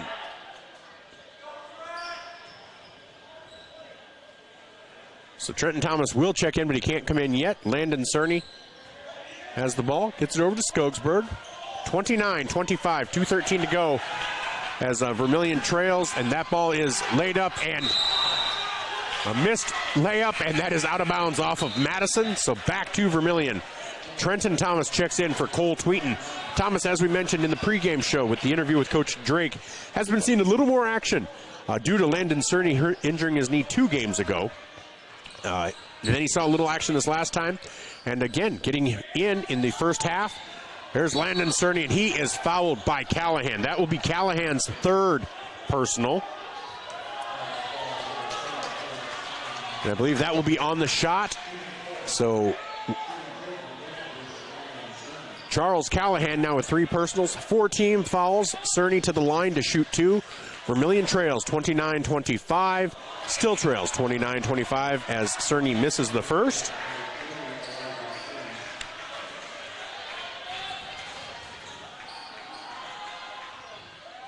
And misses the second. Darn. Cerny is a 50% free throw shooter from the line. A little less than that now, obviously. Here's Brooks, guarded by Hansen, 29-25. Vermilion trails Madison. There's Schneider for 3, no good. That ball is saved into the hands of Trey Hansen. There's Skogsberg, over to Thomas. Thomas for 3. That is off, but knocked into the hands of Madison and then kicked out by number 5, Andrew Comas. So it's Andrew Combs.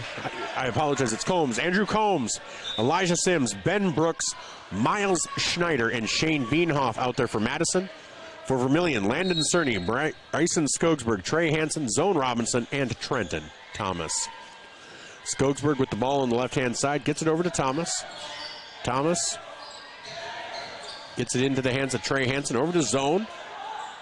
Back to Trey. Trey looks at the 3. Over to Skogsberg. Skogsberg into the paint, up with the left hand, no good. And that rebound is into the hands of Madison, but he stepped out of bounds with it. So, with 1:04 to go and a fresh 35, Vermilion trails 29-25 here in the second quarter. It's been a very uneven game. Here's Landon Cerny out at the top of the key. Gets it over to Zone Robinson. Zone. Cross-court pass to Bryson Skogsberg. Over to Thomas. Here's Zone on the elbow. Goes up with the right hand. And the reverse layup is good for Zone Robinson. 29-27. 45 seconds to go on the game clock. 10-second difference. About a 12-second difference between the game clock and the shot clock. Cross-court pass to Veenhoff. Back out to Combs. Combs for 3. No good. Rebound into the hands of Zone Robinson. Vermilion looking to tie it up or take the lead. Shot clock is off. 27 seconds to go. And here's Trey Hansen in the jump circle. 18 seconds to go. They will play for the final shot. And here comes Veenhoff out to guard. Here's Zone Robinson.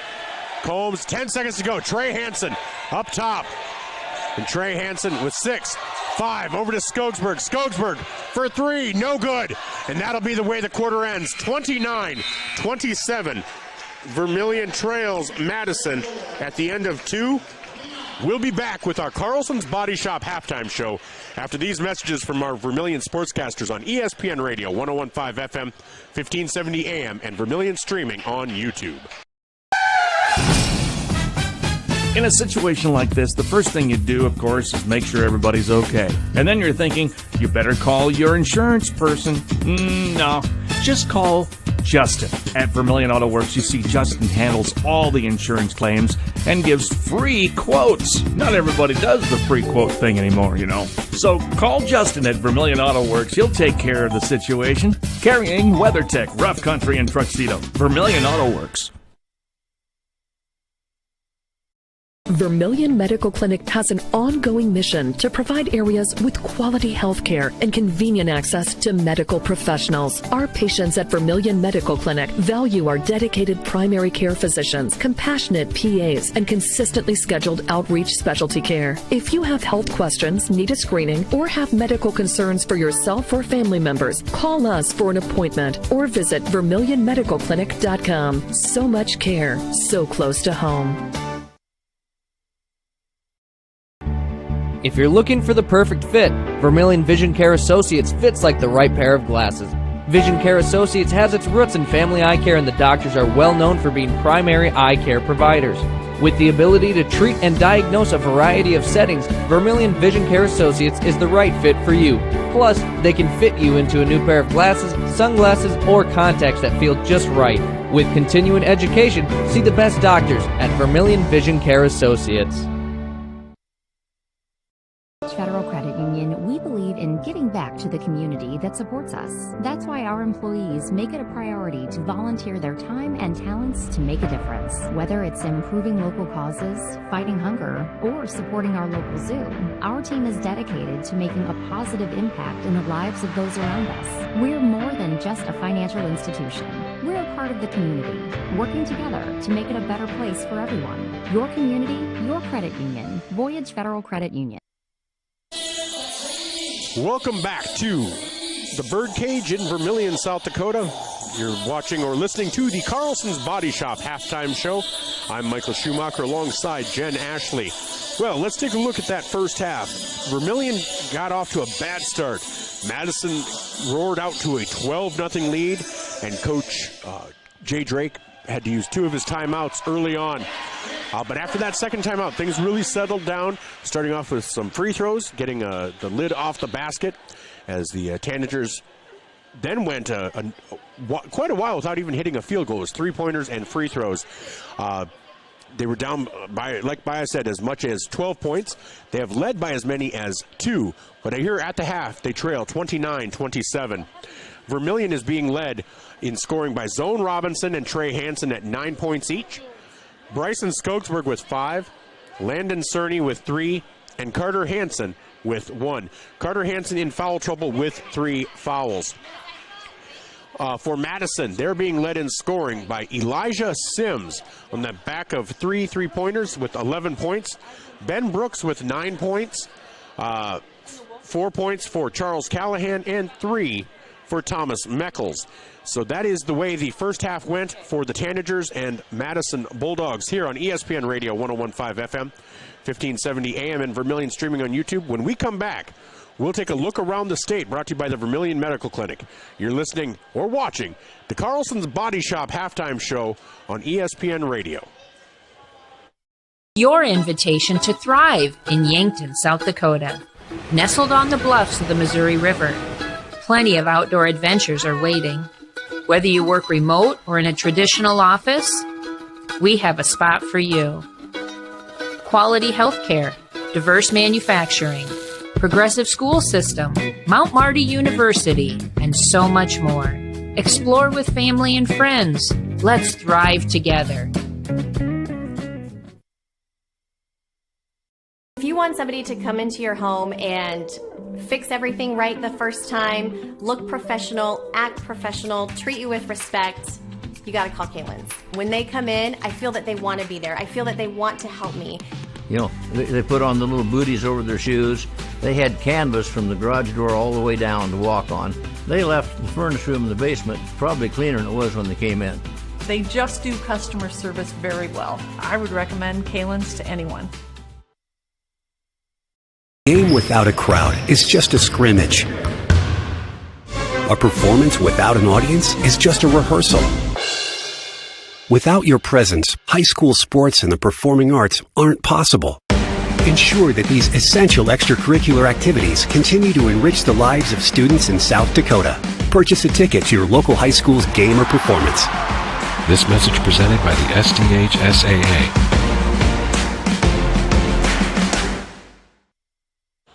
Welcome back to the Birdcage in Vermilion, South Dakota, on the campus of Vermilion High School, where at the half, Vermilion trails Madison 29-27 on the Midwest Ready Mix scoreboard.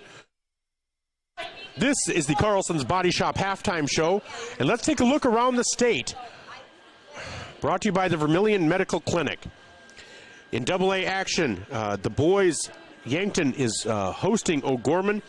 No score update yet, but if you look at 5-star streaming on YouTube, we should be able to get an update there. Let's take a look.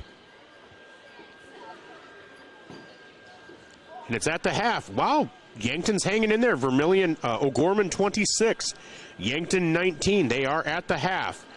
So if you're interested in that one, you can also watch that on 5-star streaming on YouTube. That is the only AA action of the night, either in boys or girls. In A, boys, you have Dupree leading Faith 21-13 with 1 minute to go in the first. And no other score updates. We do want to keep an eye on that Castlewood and Hamlin score, but that should have had a score, if not be done by now. Let's just take a quick look here and see if we're able to find something.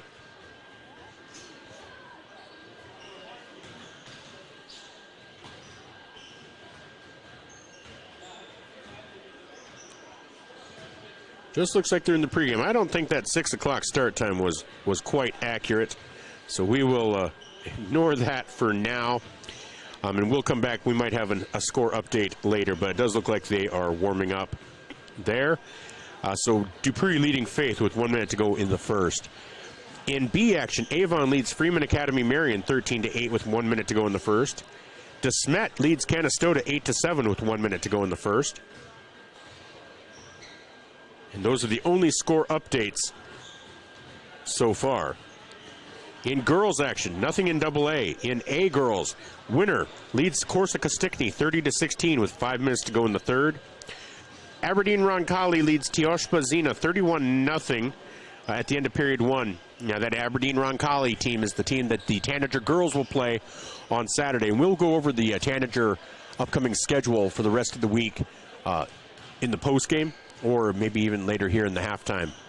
Chamberlain leads Miller 31-22 with 1 minute to go in the third, and no score updates in any of the other games in Class A.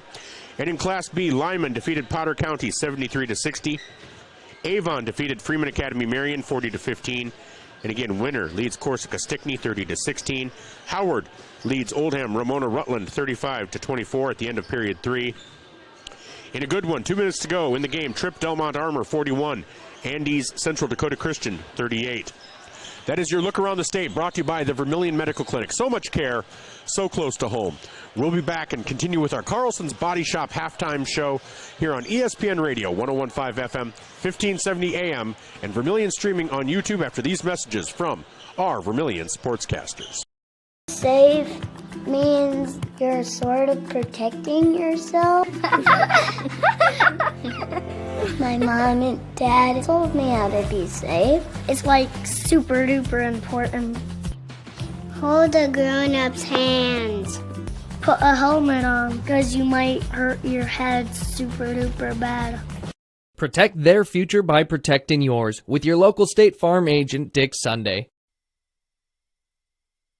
Best Ready Mix and Equipment is your locally owned and operated ready mix company. The Oshkosh front discharge mixers allow for easy placement of concrete, and with the 6-wheel drive and low-range transfer case, they're nearly unstoppable. More of a do-it-yourself fan? Midwest Ready Mix and Equipment is teaming up with Clark's Rentals in Yankton, bringing you a wide range of hand tools, mini excavators, skid steers, aerial lift equipment, and more to get the job done. Choose Midwest Ready Mix and Equipment for all your concrete needs, and Clark's Rentals, your rental equipment headquarters. Welcome back to the Birdcage on the campus of Vermilion High School in Vermilion, South Dakota. I'm Michael Schumacher alongside Jen Ashley, and we're just wrapping up the Carlson's Body Shop halftime show. Carlson's Body Shop in Beersford, South Dakota, your complete car care center. Well, at the half, Vermilion trails 29-27, but they did trail by as many as 12. They did lead by as many as 2. Starting off the second half for Vermilion will be Connor Rohrig, Trey Hansen, Bryson Skogsberg, Carter Hansen, and Zone Robinson. Madison's being led in scoring by number 3, Elijah Sims, on the back of 3 3-pointers. Vermilion's being led by Zone Robinson with 12. I have it differently, but that's okay. We'll see here.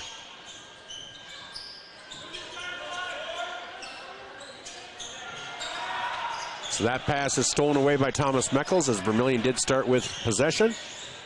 Callahan gets it down into Meckles in the paint. Tries to kick it out to Sims, but that is knocked out of bounds by Zone Robinson.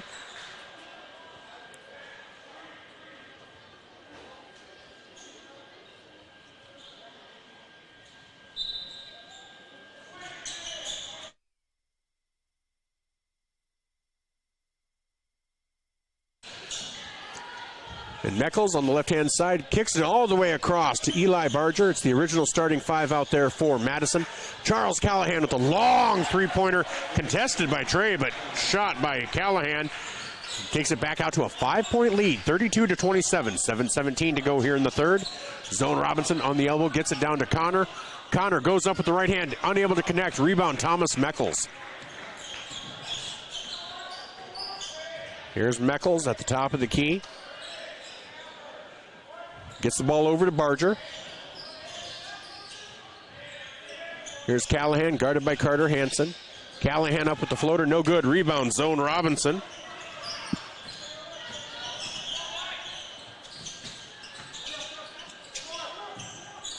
Here's Bryson Skogsberg for three, in and out, but rebound Carter Hansen up with the left hand, and no good. That is out of bounds off of Vermilion.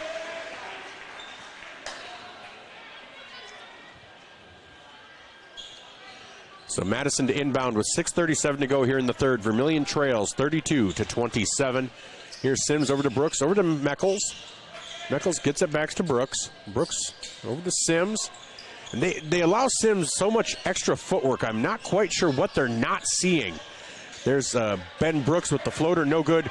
Rebound Carter Hansen, or Trey Hansen, and outlet pass to Zone Robinson, who was fouled by Meckles. That'll be Meckles' first team of the third quarter.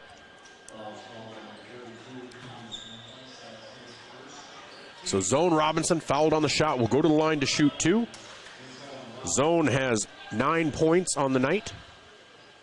And, rolls in and out.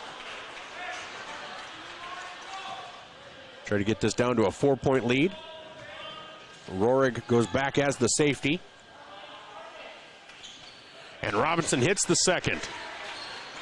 He's 3 for 4 from the line tonight. 6:16 to go. 32-28. Vermilion trails. Here's Brooks. Gets it over to Callahan. Over to Meckles. Meckles back to Brooks. Brooks from the top of the key for three. Rolls in and out. That rebound to Zone Robinson. Zone has 5 rebounds on the night. Here's Bryson Skogsberg. Gets it over to Trey. Back to Carter. Carter with just 1 point on the night. That's 12 points below his average. Here's Trey Hansen with 13 seconds to go. Kicks it out to Rohrig. Rohrig drives in. Gets it over to Zone. Zone picked up there by Brooks. Tries to get out, and just swarming defense by Madison as Callahan gets it ahead to Brooks. Brooks picked up there by Trey. Pull-up jumper in the paint by Brooks. That gives him 11 points on the night. Madison has extended that to a 6-point lead. Three-pointer for Carter Hansen. Carter Hansen unlocks the lid. Makes it 34-31. Vermilion down by 3 with 5:06 to go here in the third quarter. Here's Sims over to Brooks. Sims over to Meckles. They get it back to Callahan. Callahan thought about the three, drives in, and they're going to call a foul on the floor. See if they call it on Rohrig or Hansen. They call it on Connor Rohrig. That is his first personal, first team foul of the quarter. Callahan to inbound the ball. Gets it into Brooks. Again, it's Callahan into Brooks, along with Meckles, Sims, and Barger. Brooks is able to sky over and put that one down. 13 points for Brooks. 36-31. Madison leads Vermilion. Turnaround jumper for Zone. That is short off the front iron. Rebound by Elijah Sims. Sims picked up at midcourt. Over to Meckles. And Meckles travels. It's about time they called a travel on one of these guys. I'm sorry. It's about every 5th time they're calling it, but that's okay as long as they're calling it at some point, right? So 4:32 to go, 36-31 on the Midwest Ready Mix scoreboard. Vermilion trails Madison by 5. Lead for Madison has been as big as 12. And Trey Hansen has the ball picked by Charles Callahan, up and in by Callahan. That is now a 7-point lead for Madison. Left hand up for Carter Hansen. No foul called. Pass ahead by Brooks. Stolen by Bryson Skogsberg, and that is just a pure hustle play by Bryson Skogsberg. I'm not quite sure why they're allowing Brooks to get by with as much as he's getting by with. Just really, really physical play on the inside. He's already a bigger player, but the way he brings the arm down on his blocks should really be called a foul almost every time when he's making contact. Here's Trey at the free throw line. Okay. They're going to call Brooks for a foul on the floor. That'll be his first personal. Second team, maybe they're listening to me up here. Maybe they're like, oh yeah, Mike's right. He thought he was wrong once, but that's when he was wrong. And here's Bryson Skogsberg. Thought about the three. Gets it down to Trey. Oh, and Trey is hammered by Meckles. That is Meckles' second personal, third team, and that wasn't even close. I'm not even sure what Meckles thought. Looks like he thought he disagreed with the call. It's like, dude, you practically decapitated Trey. Trey's first free throw is up and good. He's 3 for 3 from the line. Checking out are Callahan and Barger. Checking in are Veenhoff and Combs.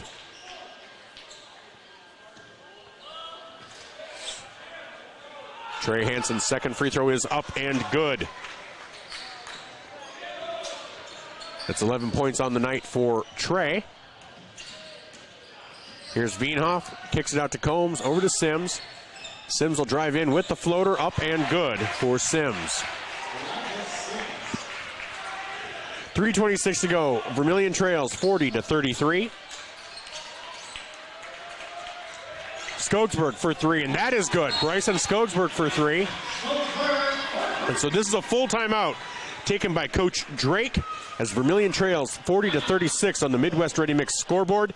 We'll be back after this Murph's Appliance timeout on ESPN Radio 101.5 FM, 1570 AM, and Vermilion streaming on YouTube.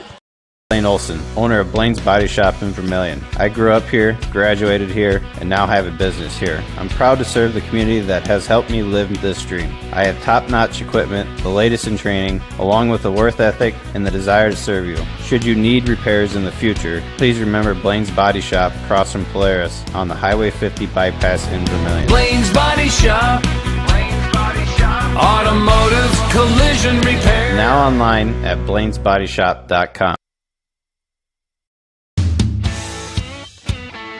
Need a new set of tires? Look to Carlson's Body Shop in Beersford. How about some accessories like WeatherTech floor mats, access roll-up truck covers, bed liners, remote car starters, and thousands of other products. Hey, you can look at everything at your convenience online too at carlsonsbodyshop.com. No wonder the song says, Bring it down to Carlson's Body Shop, your complete car care center. Welcome back to the Birdcage. I'm Michael Schumacher alongside Jen Ashley. And we just came out of a Murph's Appliance timeout brought to you by Murph's Appliance in downtown Vermilion. Here's a three-point attempt for Andrew Combs, and that is good. His first points of the night. Makes it a 7-point lead for Madison with 3 minutes to go here in the third quarter. Bryson Skogsberg for three, and that is off the iron. No good. That'll be out of bounds.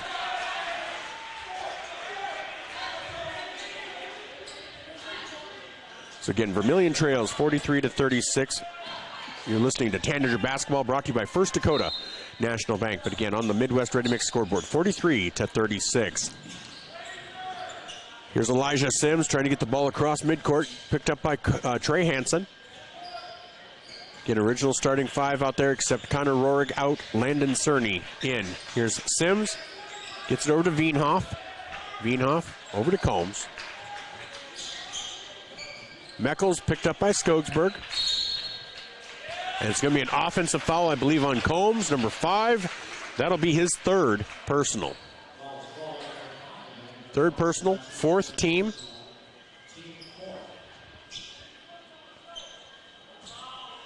So Trey Hansen gets it into Carter Hansen. Carter over to Skogsberg.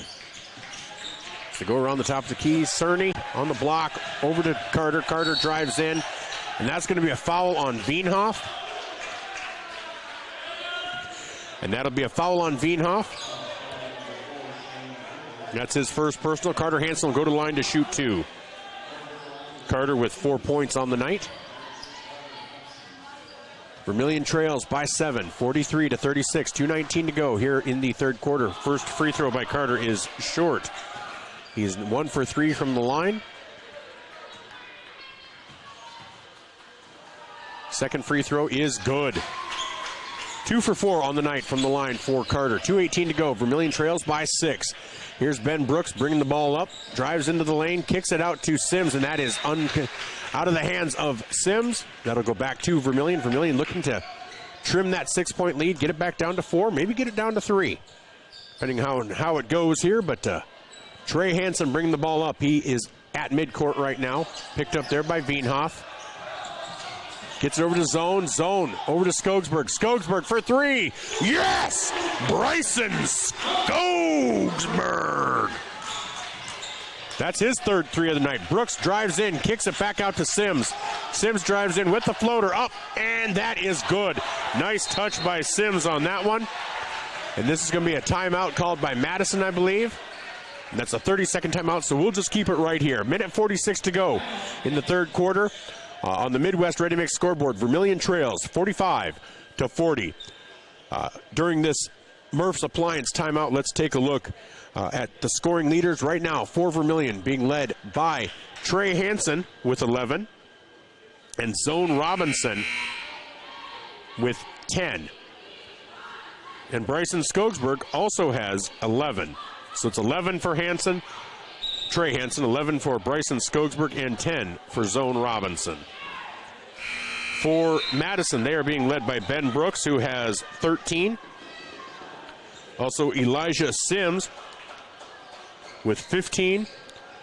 And Charles Callahan with 9. So Vermilion with the ball here. Minute 46 to go, trailing 45-40. Looking again to get it back down to 3, maybe 2. Trey Hansen on the outside. Drives in, pulls it back out. Picks up his dribble and has it knocked out by Veenhoff. Gets it over to Skogsberg. Skogsberg gets it over to Cerny. Cerny for 3. Oh, no good, but rebound. Zone Robinson. No, into the hands of Veenhoff. Veenhoff ahead to Brooks. Then here's Combs over to Brooks. Back to Combs in the lower right corner. And here's Brooks on the block. Pull up jumper, turnaround. You can't defend that when the player is 6'9". And he's able to elevate and fade away. 47-40 with a minute to go. Zone Robinson over to Carter, over to Trey. Trey is fouled as he drives into the lane. That'll be a 2-shot foul. And that is on Elijah Sims. That's Sims's second. So Trey at the line to shoot 2. 57.3 seconds remaining on the Midwest Ready Mix scoreboard. 47-40. Madison leads Vermilion. Again, Madison has led by as many as 12. Vermilion is led by as many as 2. First free throw for Trey. Rolls in and then out.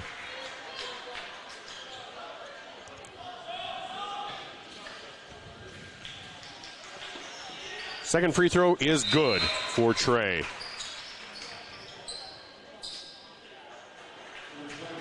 It's 12 points on the night for Trey. Checking out is Andrew Combs. Checking in is Miles Schneider. 6-point lead for Madison. Brooks to try to inbound the ball. Gets it into Meckles. Meckles ahead to Sims. Sims over to Veenhoff, and that is out of bounds off of Vermilion. Veenhoff missed the easy dump. And they're pulling Cerny out, putting in Rohrig. Cerny missed his assignment. Coach Drake letting him know, hey, you can't be allowing that. So here is Miles Schneider.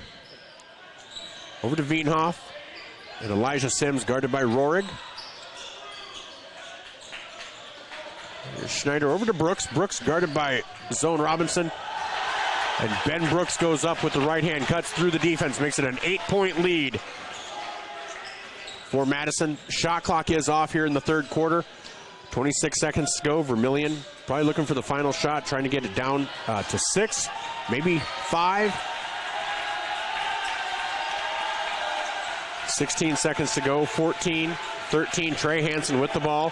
They usually started about 10 seconds. Double teamed out on top. Trey.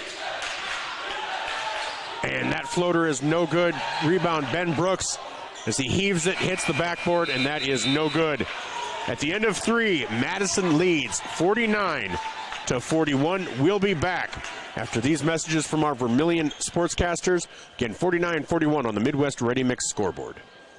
Clay County Abstract and Title Company has a complex job that boils down to something very simple: helping you purchase your dream with confidence. When investing in a new home, a new site for your business, or piece of property, you want peace of mind that the property is truly yours. Clay County Abstract and Title Company has been doing just that since 1946. Clay County Abstract and Title Company, proud supporters of Vermilion activities and proud to be a part of your dreams come true. Whether you're in the market to purchase a new home for your family, you want to sell your existing home, or you're a student looking to rent an apartment, Dakota Realty and Property Management can fit your needs. Being locally owned and with over 150 years of combined experience, they are the experts at helping you find your new home. Go to Dakota Realty and Property Management because they like what they do. Dakota Realty is a proud supporter of Vermilion Athletics. Dakota Realty and Property Management, located at 125 East Cherry Street, Vermilion. Welcome back to the Birdcage in Vermilion, South Dakota, where the Vermilion Tanagers trail 49-41 on the Midwest Ready Mix scoreboard. This is Tanagers basketball, brought to you by First Dakota National Bank, serving the area for over 150 years. On the court for Vermilion, Trey Hansen, Carter Hansen, Connor Rohrig, Bryson Skogsberg, and Zone Robinson. For Madison, Ben Brooks, Thomas Meckles, Elijah Sims, Eli Barger, and Charles Callahan, the original starting five for both teams. Here's Ben Brooks for three, no good. Rebound, Carter Hansen into the hands of Zone Robinson. Zone goes up, and he is fouled by Ben Brooks. That'll be Brooks' second personal. Zone Robinson going to the line to shoot two.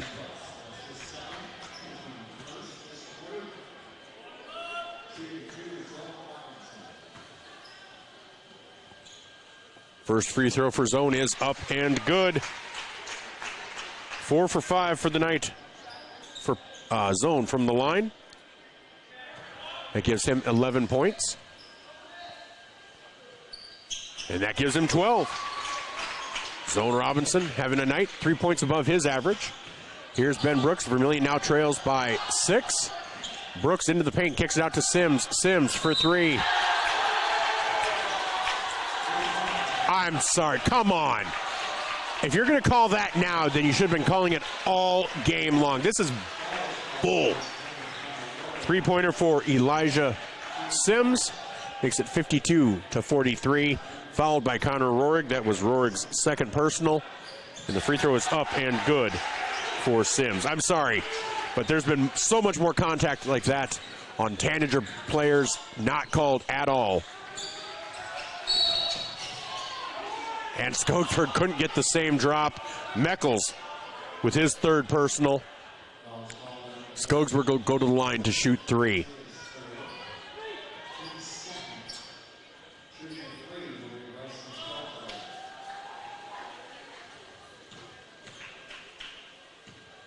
First free throw for Skogsberg is in. It's 12 points on the night for Bryson.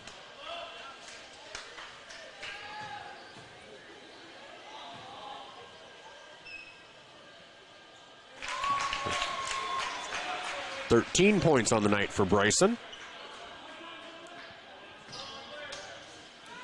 Makes it 53-45, looking to bring it back to a 7-point game, and he does. 53-46, 3 straight free throws for Bryson Skogsberg. Ben Brooks brings the ball up. Picked up there by Hansen. Cross-court pass to Callahan. Over to Sims. Sims out to Brooks. Brooks for three, no good. Rebound, Trey Hansen. All right, Vermilion looking to cut it again. Zone Robinson drives in. Kicks it into Rohrig. Rohrig has it blocked by Ben Brooks. 27 seconds remain on the shot clock. And I did see that the Minnesota Twins traded Jorge Polanco today. That makes me a little sad. I liked Jorge, but there was not room for him on this team. Here's the inbound pass. Over to Carter. Bryson thought about the three, didn't take it. Goes up and has it blocked as it's knocked under the basket. That ball is stolen by Trey Hansen. Over to Skogsberg, and good. Bryson Skogsberg with his first regular field goal of the game. 53-48, back to a 5-point lead. It was as high as 10 just a minute or two ago. Here's Sims over to Callahan. Callahan over to Meckles. Meckles drives in. It's over to Sims. Sims for three. No good. Rebound, Trey Hansen. That's what he's been doing all night. Trey up with the right hand. Up, no good. And that rebound is into the hands of Eli Barger. Pass ahead to Charles Callahan, who tracks it down, drives in, and has it knocked off of the feet of Connor Rohrig.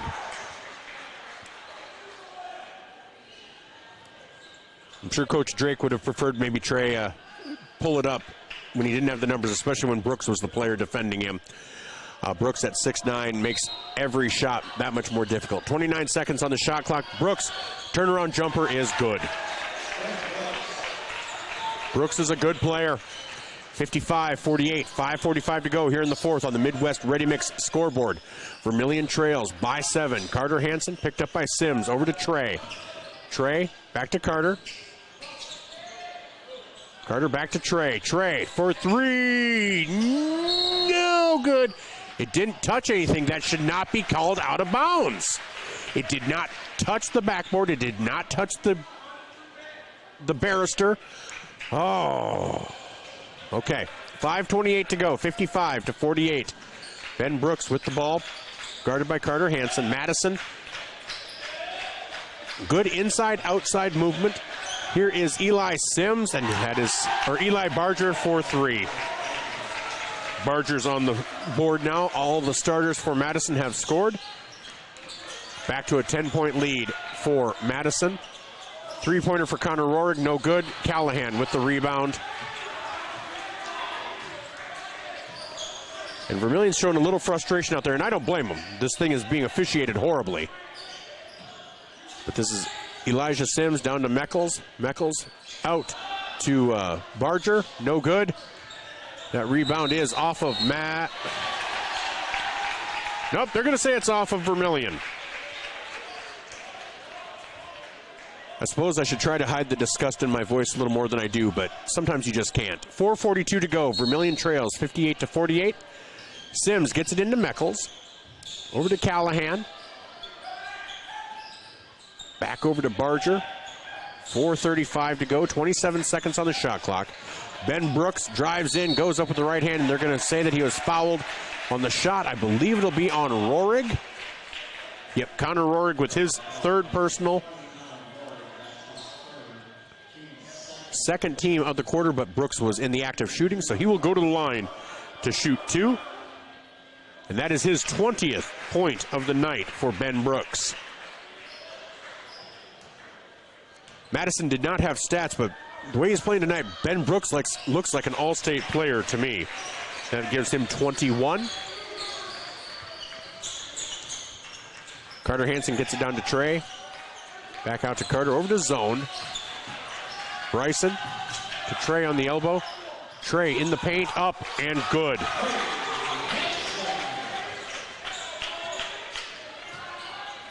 It's 14 points on the night for Trey. Makes it a 10-point game with 4 minutes to go. Vermilion's really going to have to do some work, especially defensively. And there it is, Carter Hansen. And there's a foul on Elijah Sims. That'll be Sims' third, as Carter Hansen got the steal.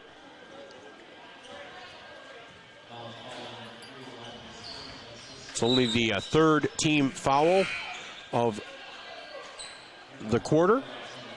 And checking out is Ben Brooks. Checking in is Andrew Combs. So it's Combs and Sims and Barger, Meckles, and Callahan. So Trey Hansen out to Carter. Carter Hansen for three. Oh, that is rolled around. Thought that was going in. Rebound, Thomas Meckles. 3:44 to go. Vermilion needs to try to take advantage of Brooks not being out there. 10-point lead right now. 10-point deficit for Vermilion. 10-point lead for Madison. Sims hits the ball off of Trey Hansen's foot. That'll go out of bounds. 21 seconds remaining on the shot clock for Madison. 3:33 on the game clock on the Midwest Ready Mix scoreboard. Vermilion trails 60-50.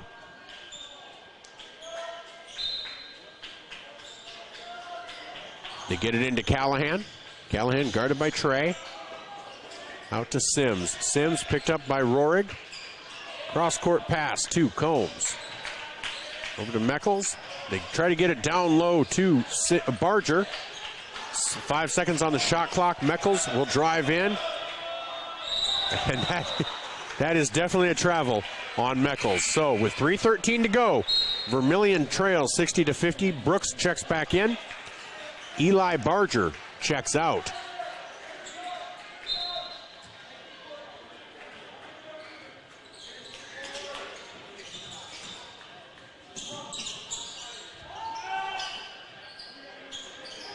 So here's Hansen, picked up by Meckles. That will be Meckles' fourth personal.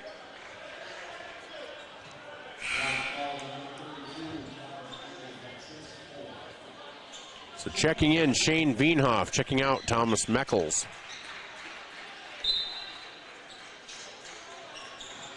Here's Rohrig over to Skogsberg. Carter Hansen gets it down to zone.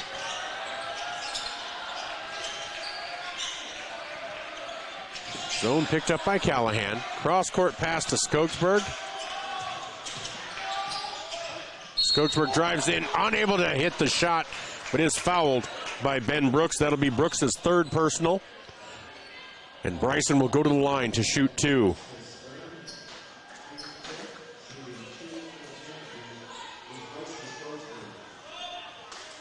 $15 points on the night for Skogsberg. That'll give him 16.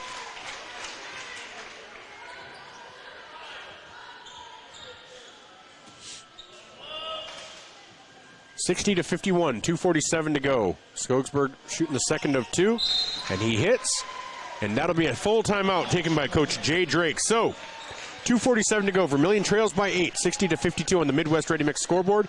We'll be back after these messages from our Vermilion sportscasters and this Murph's Appliance timeout. The first bank in South Dakota was the easy part, earning the confidence of local farmers, helping families account for their dreams, and securing the future for countless businesses took us a little longer. We owe it to the hard workers, big dreamers, and forward thinkers out there. Thank you for making South Dakota a great place to call home.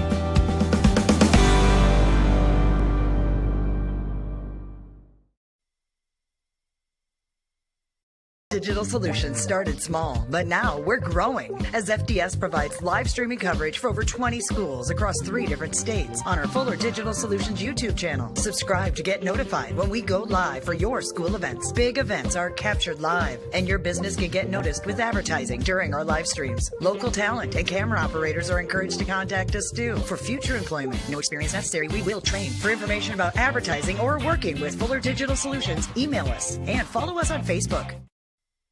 Welcome back to the Birdcage. I'm Michael Schumacher alongside Jen Ashley, where you are listening to Vermilion Tanager basketball brought to you by First Dakota National Bank. On the Midwest Ready Mix scoreboard with 2:35 to go, Vermilion trails 60-52 to Madison. Madison with the ball right now in the hands of Charles Callahan. They try to get it down to Brooks, and that is out of bounds. So there's a turnover. Vermilion trying to get the ball back. It's a 3-possession game with 2:25 to go. Here's Trey Hansen bringing the ball up, pushing the matter. And here's Carter. Gets it into zone on the elbow. Zone guarded by Ben Brooks. Carter Hansen thought about the long three, did not take it. Skogsberg from the left side for three is good! Bryson Skogsberg with his 4th three-pointer of the night. That gives him 21 points on the evening. Brooks drives in, no good. Rebound, Trey Hansen. It's Trey's 10th rebound of the night. It's a 5-point game. Minute 50 to go. And Trey Hansen is fouled by Shane Veenhoff. That'll be Veenhoff's second personal. And Trey Hansen will go to the line to shoot two. Trying to get this into a 3-point game. 60-55 with a minute 50 to go on the Midwest Ready Mix scoreboard. Vermilion, that lead was as many as 11 at one point in this half, as many as 12 in the first half. It is now down to 5. Trey Hansen at the line to shoot two. First free throw is up and cannot connect on the first one. Looking to get it to within 4 points here. As Eli Barger checks in, Shane Veenhoff checks out.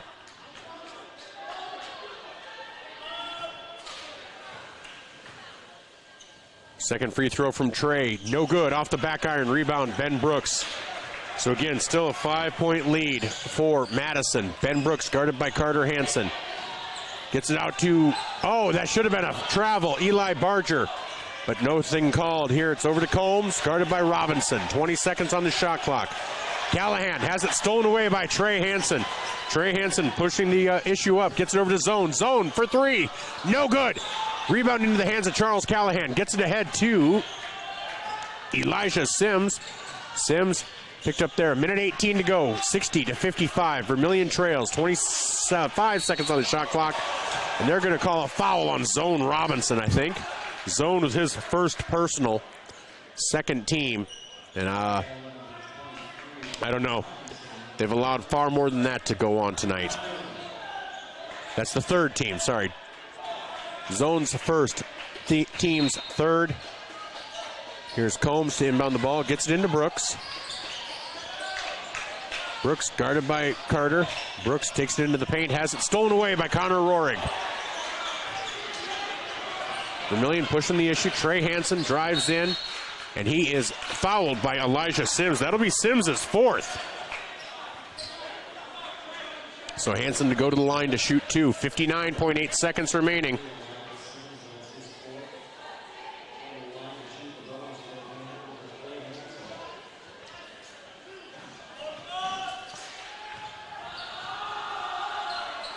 First free throw by Trey Hansen is up, and it is good. Makes it 60-56.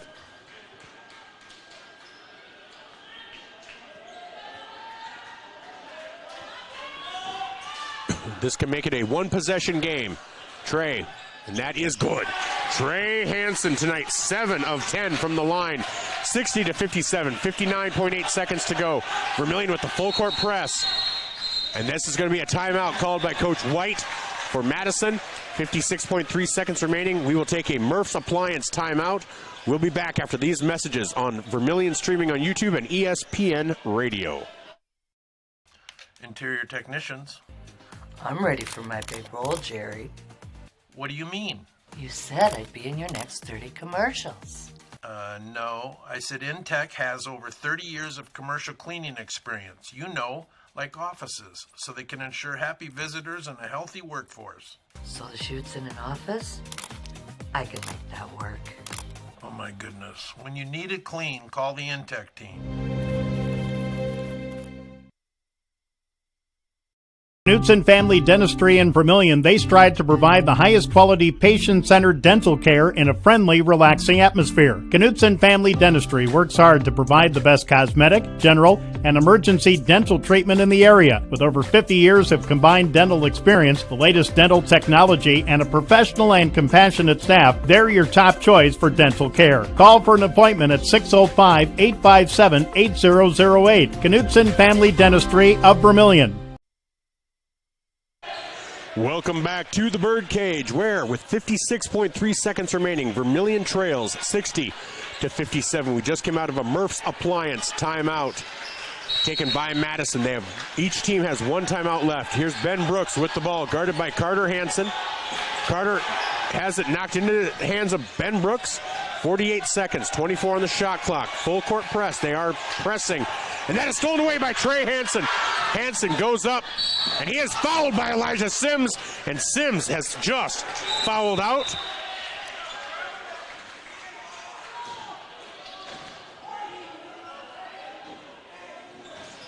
So Trey Hansen goes to the line to shoot two with 40.2 seconds remaining. Trailing 60-57. Checking in will be Thomas Meckles. He also has 4 fouls.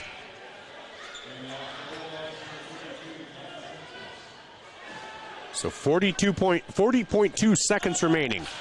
Vermilion trails 60-57. Make it 60-58 on that free throw. Trey Hansen leading the way tonight for Vermilion. Second free throw up and good. 60-59. Carter Hansen guarding Ben Brooks. Brooks Gets it over to Callahan. Callahan gets it down to Brooks. Over to Combs. Combs for three. No good. And that's thrown away by Carter Hansen. Carter pushing it ahead to Connor Rohrig. Gets it over to Carter. Over to Trey. 20 seconds remaining. Up with the right hand. No good. Rebound by Ben Brooks. And Coach Drake is not going to like that shot selection by Trey Hansen. 15.4 seconds remaining. Vermilion trails 60-59. Madison will have to inbound the ball.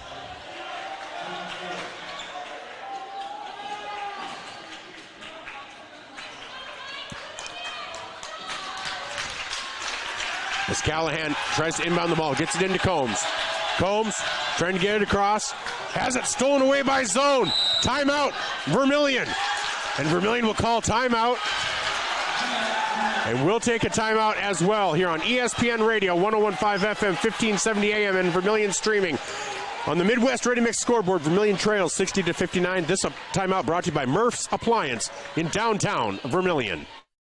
The wait when your furnace and AC needs repair by joining Larry's Heating and Cooling, Comfort Care, and Elite Care Club. Larry's Comfort Care Club features seasonal maintenance discounts on service and no overtime charges. Larry's Elite Club includes seasonal maintenance, free parts, free labor, free service calls, and both mean you are in front of the line for service. Call Larry's Heating and Cooling and sign up for the Comfort Care or Elite Care Club. Larry's Heating and Cooling, Yankton and Vermilion. Welcome back to the Birdcage. It's getting heavy in here. 60-59. Vermilion trails with 9.8 seconds. We're just coming out of a Murph's Appliance timeout on the Midwest Ready Mix scoreboard. Vermilion 59, Madison 60. Vermilion just stole the ball. And so Vermilion has not led since the first half. Vermilion will be inbounding. From the sideline, it'll be Zone Robinson. Zone gets it into Trey Hansen. 9 seconds to go. Trey Hansen drives in, gets it into Carter. Down on the block. Oh, unable to hit the shot, but he will go to the line to shoot two. And is that on Meckles or Brooks? And that's on Meckles. That is Meckles' fifth as well. He has now fouled out. Carter Hansen at the line to shoot two.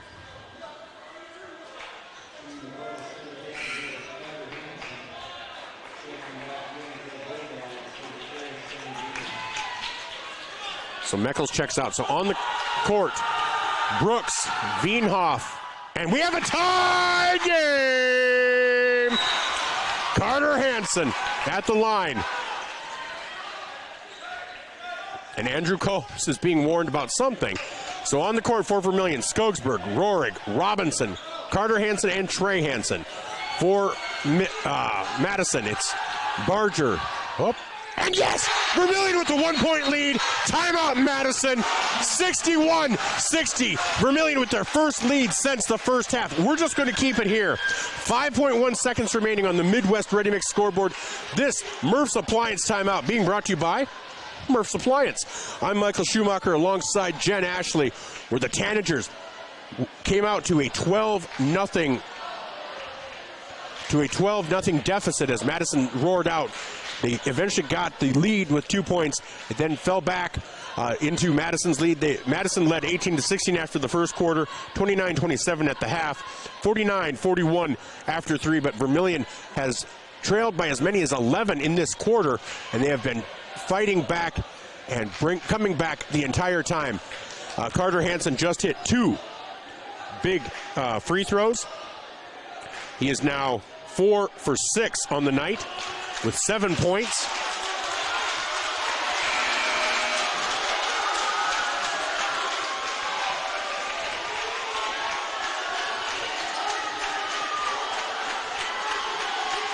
So Madison to inbound the ball.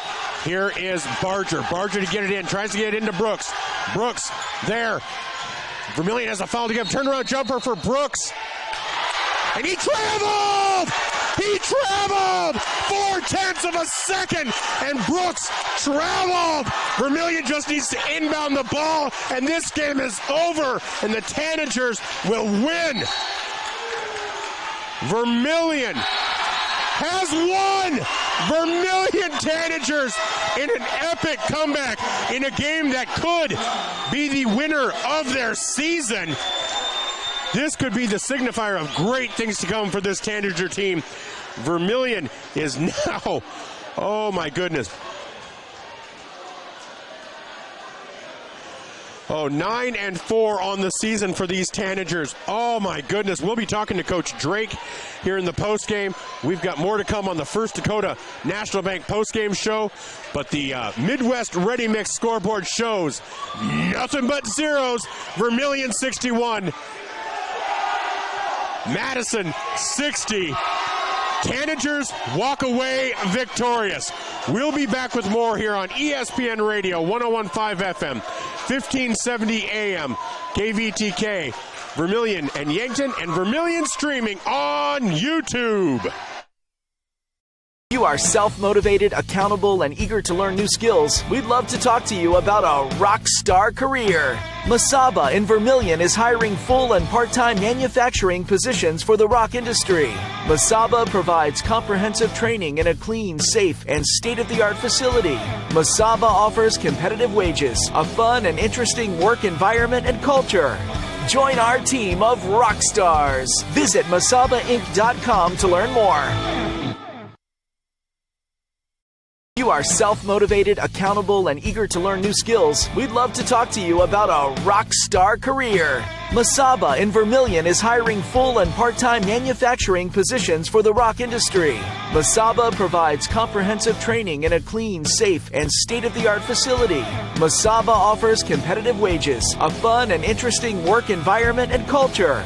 Join our team of rock stars. Visit masabainc.com to learn more.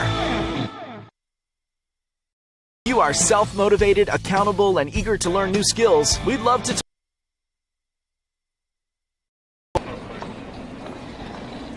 Nice. Maytag appreciates a compliment, but this Maytag washer isn't just eye candy. Wow. Inside, it's got the capacity and power to handle even the mightiest loads. I love this. Yeah, she's a beaut. It's a he. How do you know? Don't worry about it. Find Maytag products and the industry's best appliances at your local dealer. Murph's Appliance, downtown Vermilion. Pied Piper Flowers and Gifts, your floral and gift store on the corner of 15th and Broadway. We have what you need this holiday season. The freshest flowers and plants, home decor, candles, games, puzzles, socks, a great foodie corner, and of course beautiful jewelry, because we love things that sparkle. Be sure to stop by and see all that we have. It will surprise you. Shop local, shop Pied Piper Flowers and Gifts, your floral and gift store.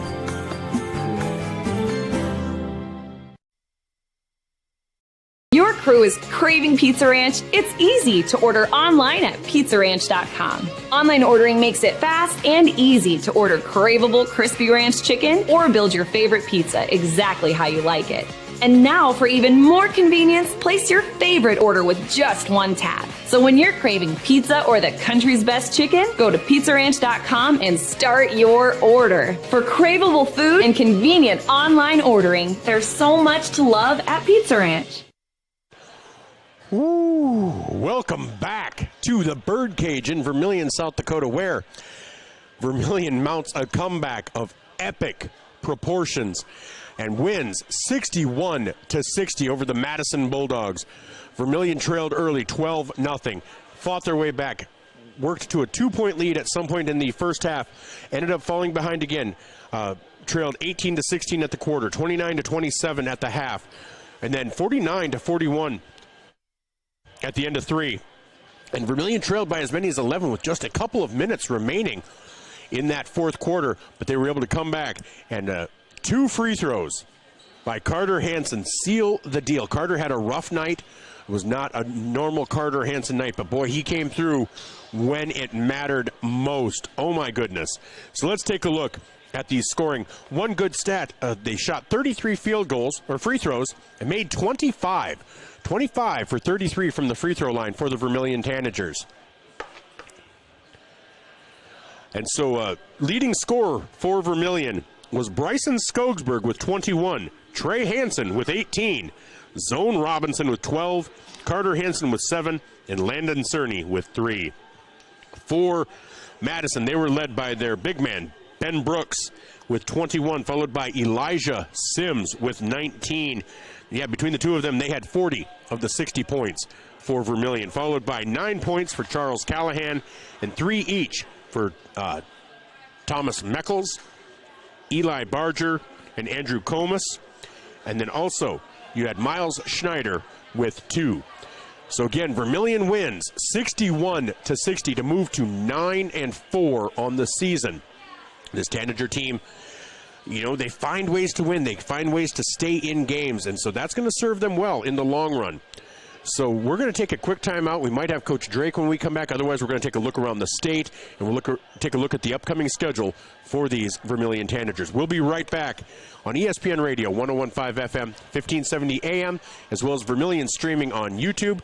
Just a reminder while I still have you, Carter Hansen will be our guest tomorrow morning at 7:35 on ESPN Radio, and then the swimming and diving coach for USD will talk about his recruiting class tomorrow morning at 8 o'clock on At the Mic with Michael Schumacher. And we're not going to go to break right now. We have Coach Jay Drake on the line. Doesn't look somber. Looks like he might have enjoyed getting a victory here, a hard-fought victory. Coach? Wow. Yeah. That's, you know, the thing we told our guys, obviously, it's nice that they kind of get rewarded for this. Wasn't always pretty, but it's a strange thing with athletic sports. You know, it's one of those things. Last week, we told our guys, Pine Ridge, we gave ourselves a shot late. You kept battling, got down 18 late in the third quarter. We cut it to 4 with 30 seconds. All you can do, not just on the court, but just in life, is just keep scraping, scratching, clawing, and you never know what might happen. Same thing with Dells last week, and we kind of told our group last week, if Trey's shot goes down against Dells, it's kind of hanging on the rim, you feel pretty good about yourself, and when it doesn't go in, get beat in overtime, but you're basically the same team either way. And tonight, for these guys, you know, it's 60-52 with a little over 2 minutes left, 2.5 minutes. But that's the beauty of the shot clock and stuff. We said it's not so much gambling or fouling yet or anything. We just got to get stops. Grind out a couple stops. See if we can get a couple buckets. Get it to a 2-possession game. Then, you know, we got a couple steals there. You get it to 1-possession game. And even at the end, you know, I think they probably thought we were just going to automatically foul down here. And we got a nice trap in the corner. Zoe comes up with a steal, and all of a sudden, now you got possession with a chance to win. Trey found Carter there, hoping for an and one, but missed the thing. But he stepped up, and we missed some key free throws at times to kind of try to get back into it. But Carter did a heck of a job knocking 2 down. And then they're still dangerous. And it's like I told our group, if Ben Brooks, or I think it's Ben, or whatever, Brooks, if he goes down, knocks one in at the buzzer, it stings and it hurts. And you have a tough locker room in there and guys that got their heads down. But the reality of it is, the nice thing we like as a coaching staff is, you look at Pine Ridge, Dells, and now tonight, is we're kind of the first time, we weren't sure with this group how much fight do we have in them, and for a young, inexperienced group, and they've kind of answered the call now. And that's 3 games in the last week here where we flat out are just fighting the very end. And when you do that, you sometimes put yourself in a position where you might get a little luck and pull one of these out. So it's a huge win. You know, the stretch we're on, it ends 5 games in 10 days, but then, you know, we're looking up dang good Groton team on Friday, dang good DV team, dang good Lennox team right after that. It's going to be a grind, and our guys just got to keep improving. We need, more than anything, we need practice. You know, we had the 2 weeks with weather, and we basically went on like a 11-day stretch where we only had 2 practices and 1 game in there. And then when we came out of that stretch, we immediately went into this 5 game in 10 days where you really can't do much practice-wise because you're going game, practice, and you're just trying to keep your bodies as fresh as can be, too. We need good practices right now. Happy, and it feels that much better, not just the win, but when it's a conference win, too. You know, this gets us to 5-2 in the conference, and we know that we can be no worse than 500 in the DAC-12, and, you know, we said that's a big thing for our group this year. A year ago, we were 1-9 in the DAC-12. We hung in there and was competitive, but we didn't get some wins. for us to kind of take the next step as a team, we got to win conference games, and we're doing that so far. Well, and like you said, you stuck with it. They battled back, right away, got down 12, and you had to use 2 timeouts. But coming out of that second timeout, all of a sudden, something clicked, and they looked a little bit different, like they were thinking things differently out there. Got to a 2-point lead at some point in the first half, and it went back and forth. Was 2 points at the end of the first quarter, a 2-point deficit at the end of the half. The third quarter, Madison kind of looked like they were not pulling away, but they had that 7 or 8 point lead. 8-point lead at the end of 3 quarters. What were you feeling coming into the fourth? Well, at halftime, obviously, down to when you get down 12-0 to start the game, you like where you're at. What we told our group is, I think they were kind of down because we're down 2 at halftime, and anytime you're down 12-0, you got to. But like I said, if you would have told me before the game, if someone said, "Hey, you're going to be down 2 points at halftime to Madison," I would have said, yeah, that doesn't surprise me because I think it's 2 even teams. I think our guys were kind of down because of how it was there, get down 12-0. Third quarter, you're hoping to flip it where we can get a lead and kind of control things in the fourth quarter. But down 8, the big thing we told them at the timeout at the end of the third was we were down 13 a week ago to Pine Ridge. A week ago Monday night, and still gave ourselves a chance at the end. I think Madison did go up 11 or 12 there in the. I think we missed down here. I think we might have hit a 3, but then they had like a 4-point play, and they get another one. But we say this all the time with our team. It's always been this way, and whether I'm here another year or another 15, 20 years, the backbone of what we do is hopefully we play extremely hard, and we need to defend and rebound. And giving up 60 points at the 4.5 minute. I mean, if we don't hold them scoreless that last 4.5 minutes or 4 minutes, whatever it was, they're on pace. They probably end up at 70, and you're not going to win games if you're giving up 70. Yep. And we've got to learn as a group. You just got to keep grinding out stops from the get-go because you don't want to live this way though. That's 3 games now. All 3, Pine Ridge, Dells, and Madison, have been very similar where we've kind of trailed the whole game. You're fighting from behind, having to battle the whole time. Wears you down, and the percentages aren't probably with you to always get this, but I do know this much. If you just fight to the very end, you sometimes get yourself in a position to have what happened tonight. Well, and what did you see in the final, say, 3 or 4 minutes where it really felt like there was just a defensive shift where, you guys hadn't been getting a ton of steals. There'd been some stops, but all of a sudden, Carter's getting a steal, Trey's getting a steal, where it's this real switch that also led to some fouls down here in transition that led to Meckles fouling out and Sims fouling out. What did you see that was different, or was it just execution at that point? It's a combination. I mean, part of it is you're scrambling. You got to be a little bit more aggressive, probably, and you are. And it is a gamble at times because you have to have a little bit of everything go your way. To be honest, I think Madison, it's the old, sometimes you're playing not to lose type thing too, instead of attacking it. We're gambling a couple times, and if they possibly handle it, it might end up leading to a layup for them on the backside. But we needed that. They were probably less aggressive. I know the one possession, we came out on the one possession, I think we called the timeout with like 2:47 at 60 to 52. We said we don't need to just with the shot clock get stops. They came out and they kind of ran their flex option or action. But the big thing is I think they just wanted time off the clock. So we had a kind of a longer defensive possession, but we got the stop, get one on the other end, and before you know it, now it's a 5-point game, and all of a sudden, not only that, there's still a little over 2 minutes to go. So, there's so many things. These things get magnified, too, at the end of games and stuff. I'm trying to stress to them, you can't guarantee anything. But what's the alternative? Pack it in, for the night? Exactly. That's not the answer, so you just keep battling. Well, and, 3 players in double figures in zone, Trey and Bryson. Carter did not have a great night, but, boy, came up big in the end. How much does that mean to a player? Well, yeah, and that was a huge factor in the game. He sat a lot of that second quarter, picked up his 3rd foul. He had a controllable one. We had him late in the shot clock. when he got his second one, they had the ball out in front of our bench with 2 seconds, and they're not going to probably get a shot off, and he reaches, and he knew this right away, but he gets called for a foul when you can't be fouling. And it's when you play, 31, 32 minutes a night, you're going to get fouls just on playing the game and playing hard. It's the controllable ones. And I think one possession later, he's trying to battle Brooks inside and got a hold. And I didn't really see, and I couldn't argue that one because I didn't see the play really, or I didn't see inside what was going on. But the big key is if he doesn't get the dumb one up in the top, the time before, then that's only a second. So we had to, with 3 fouls, set him a long time, and that changes the game. Even though we still had it at 2 at halftime, that's a kid we want on the floor for both ends of the floor. And it's part of the basketball game. It's what makes up the whole complexion of the game. But the other side of that is, who knows? If we have him the whole second quarter like we normally would, maybe we're not down 2.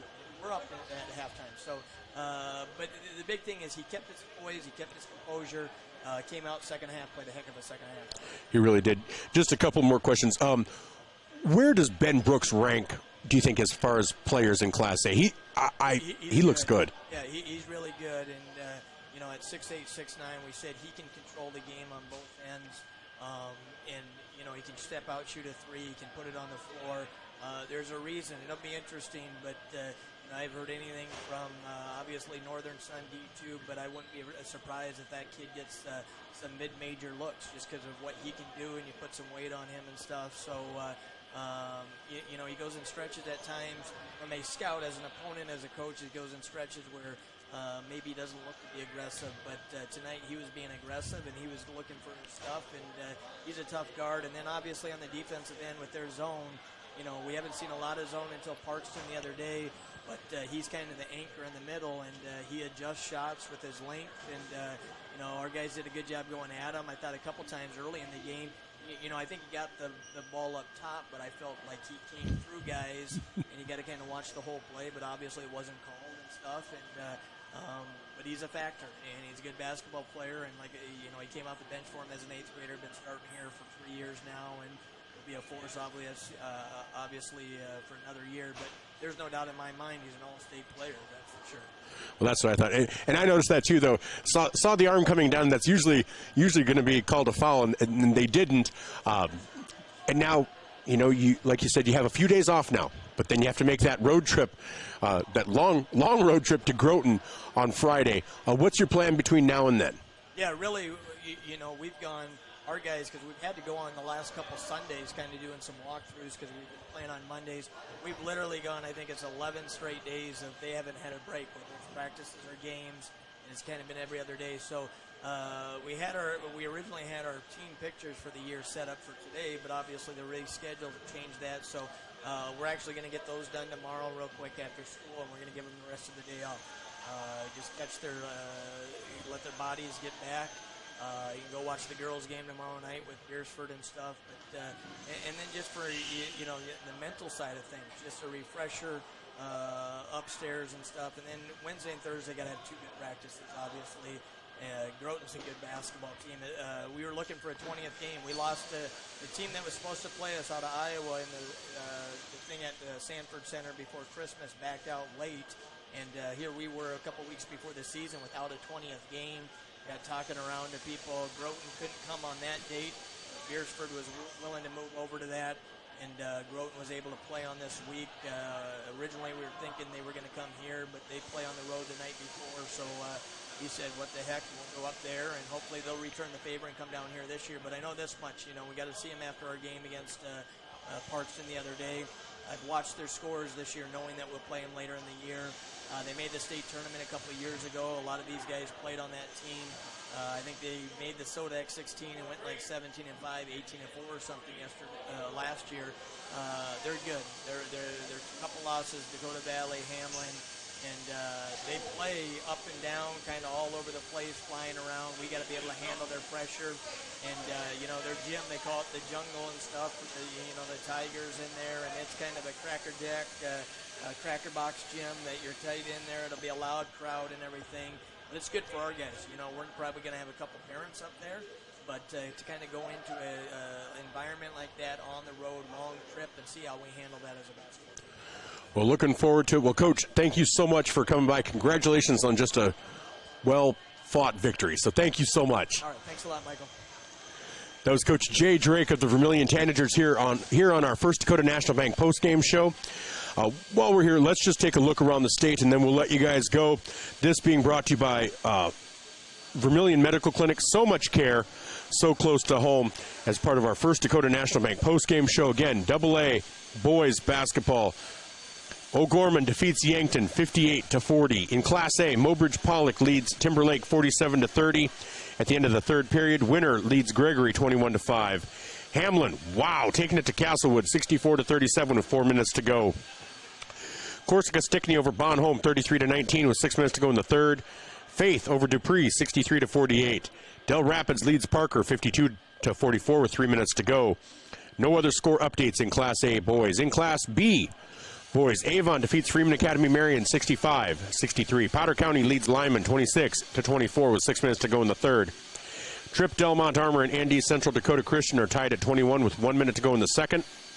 Mobridge Pollock leads Timberlake 47-30 after 3. Again, Gayville Vollen over Mitchell Christian with 1 minute to go in overtime, 54-49. Howard leads Oldham Ramona Rutland 33-19 at the end of the first half. Chester area over Coleman Egan are tied at 51 with 2 minutes to go.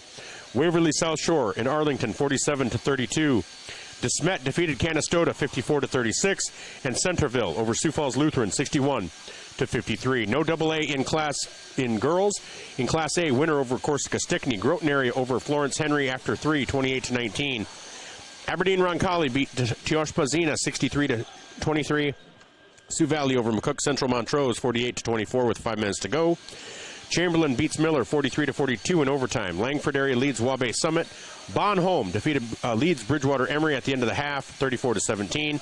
And Dupree leads Bison 46-14. No other score updates in Class A. And in Class B, Lyman over Potter County. Avon over Freeman Academy Marion. Winter over Corsica Stickney. Howard over Oldham Ramona Rutland. Tripp Delmont Armor over Andes Central Dakota Christian. Kadoka area leads Phillip. Langford area leads Wabash Summit. Again, Bonhomme leads Bridgewater Emory. And that is our update from around the state, brought to you by by Vermilion Medical Clinic. So much care, so close to home. Well, this has been Tanager Basketball, brought to you by First Dakota National Bank. I'm Michael Schumacher alongside Jen Ashley. We'll be back tomorrow night as the Tanager girls return to action. And they'll be here in the Birdcage, and they'll be picking up that Beersford game that you just heard Coach Jay Drake say. The Beersford boys picked up a game over at the Sanford Coyote Sports Center. So instead of being a doubleheader, this will be a single header. Well, for Jen Ashley, I am Michael Schumacher. I want to thank you so much for joining us tonight on ESPN Radio, 101.5 FM, 1570 AM, and Vermilion streaming on YouTube. Just a reminder, at the mic tomorrow morning, Carter Hansen will be on at 7:35. And then Coach Mahawald of the USD swimming and diving team will be on to talk about his recruiting class. So again, Carter Hansen on at 7:35 tomorrow morning, on live. I'm giving a teenager credit for being willing to go on live and getting up at 7:35. So I hope you'll join us as well, as he, couldn't have picked a better one. He hit the game-winning free throws. So I guess I'm prescient in the fact that I got him on before the game.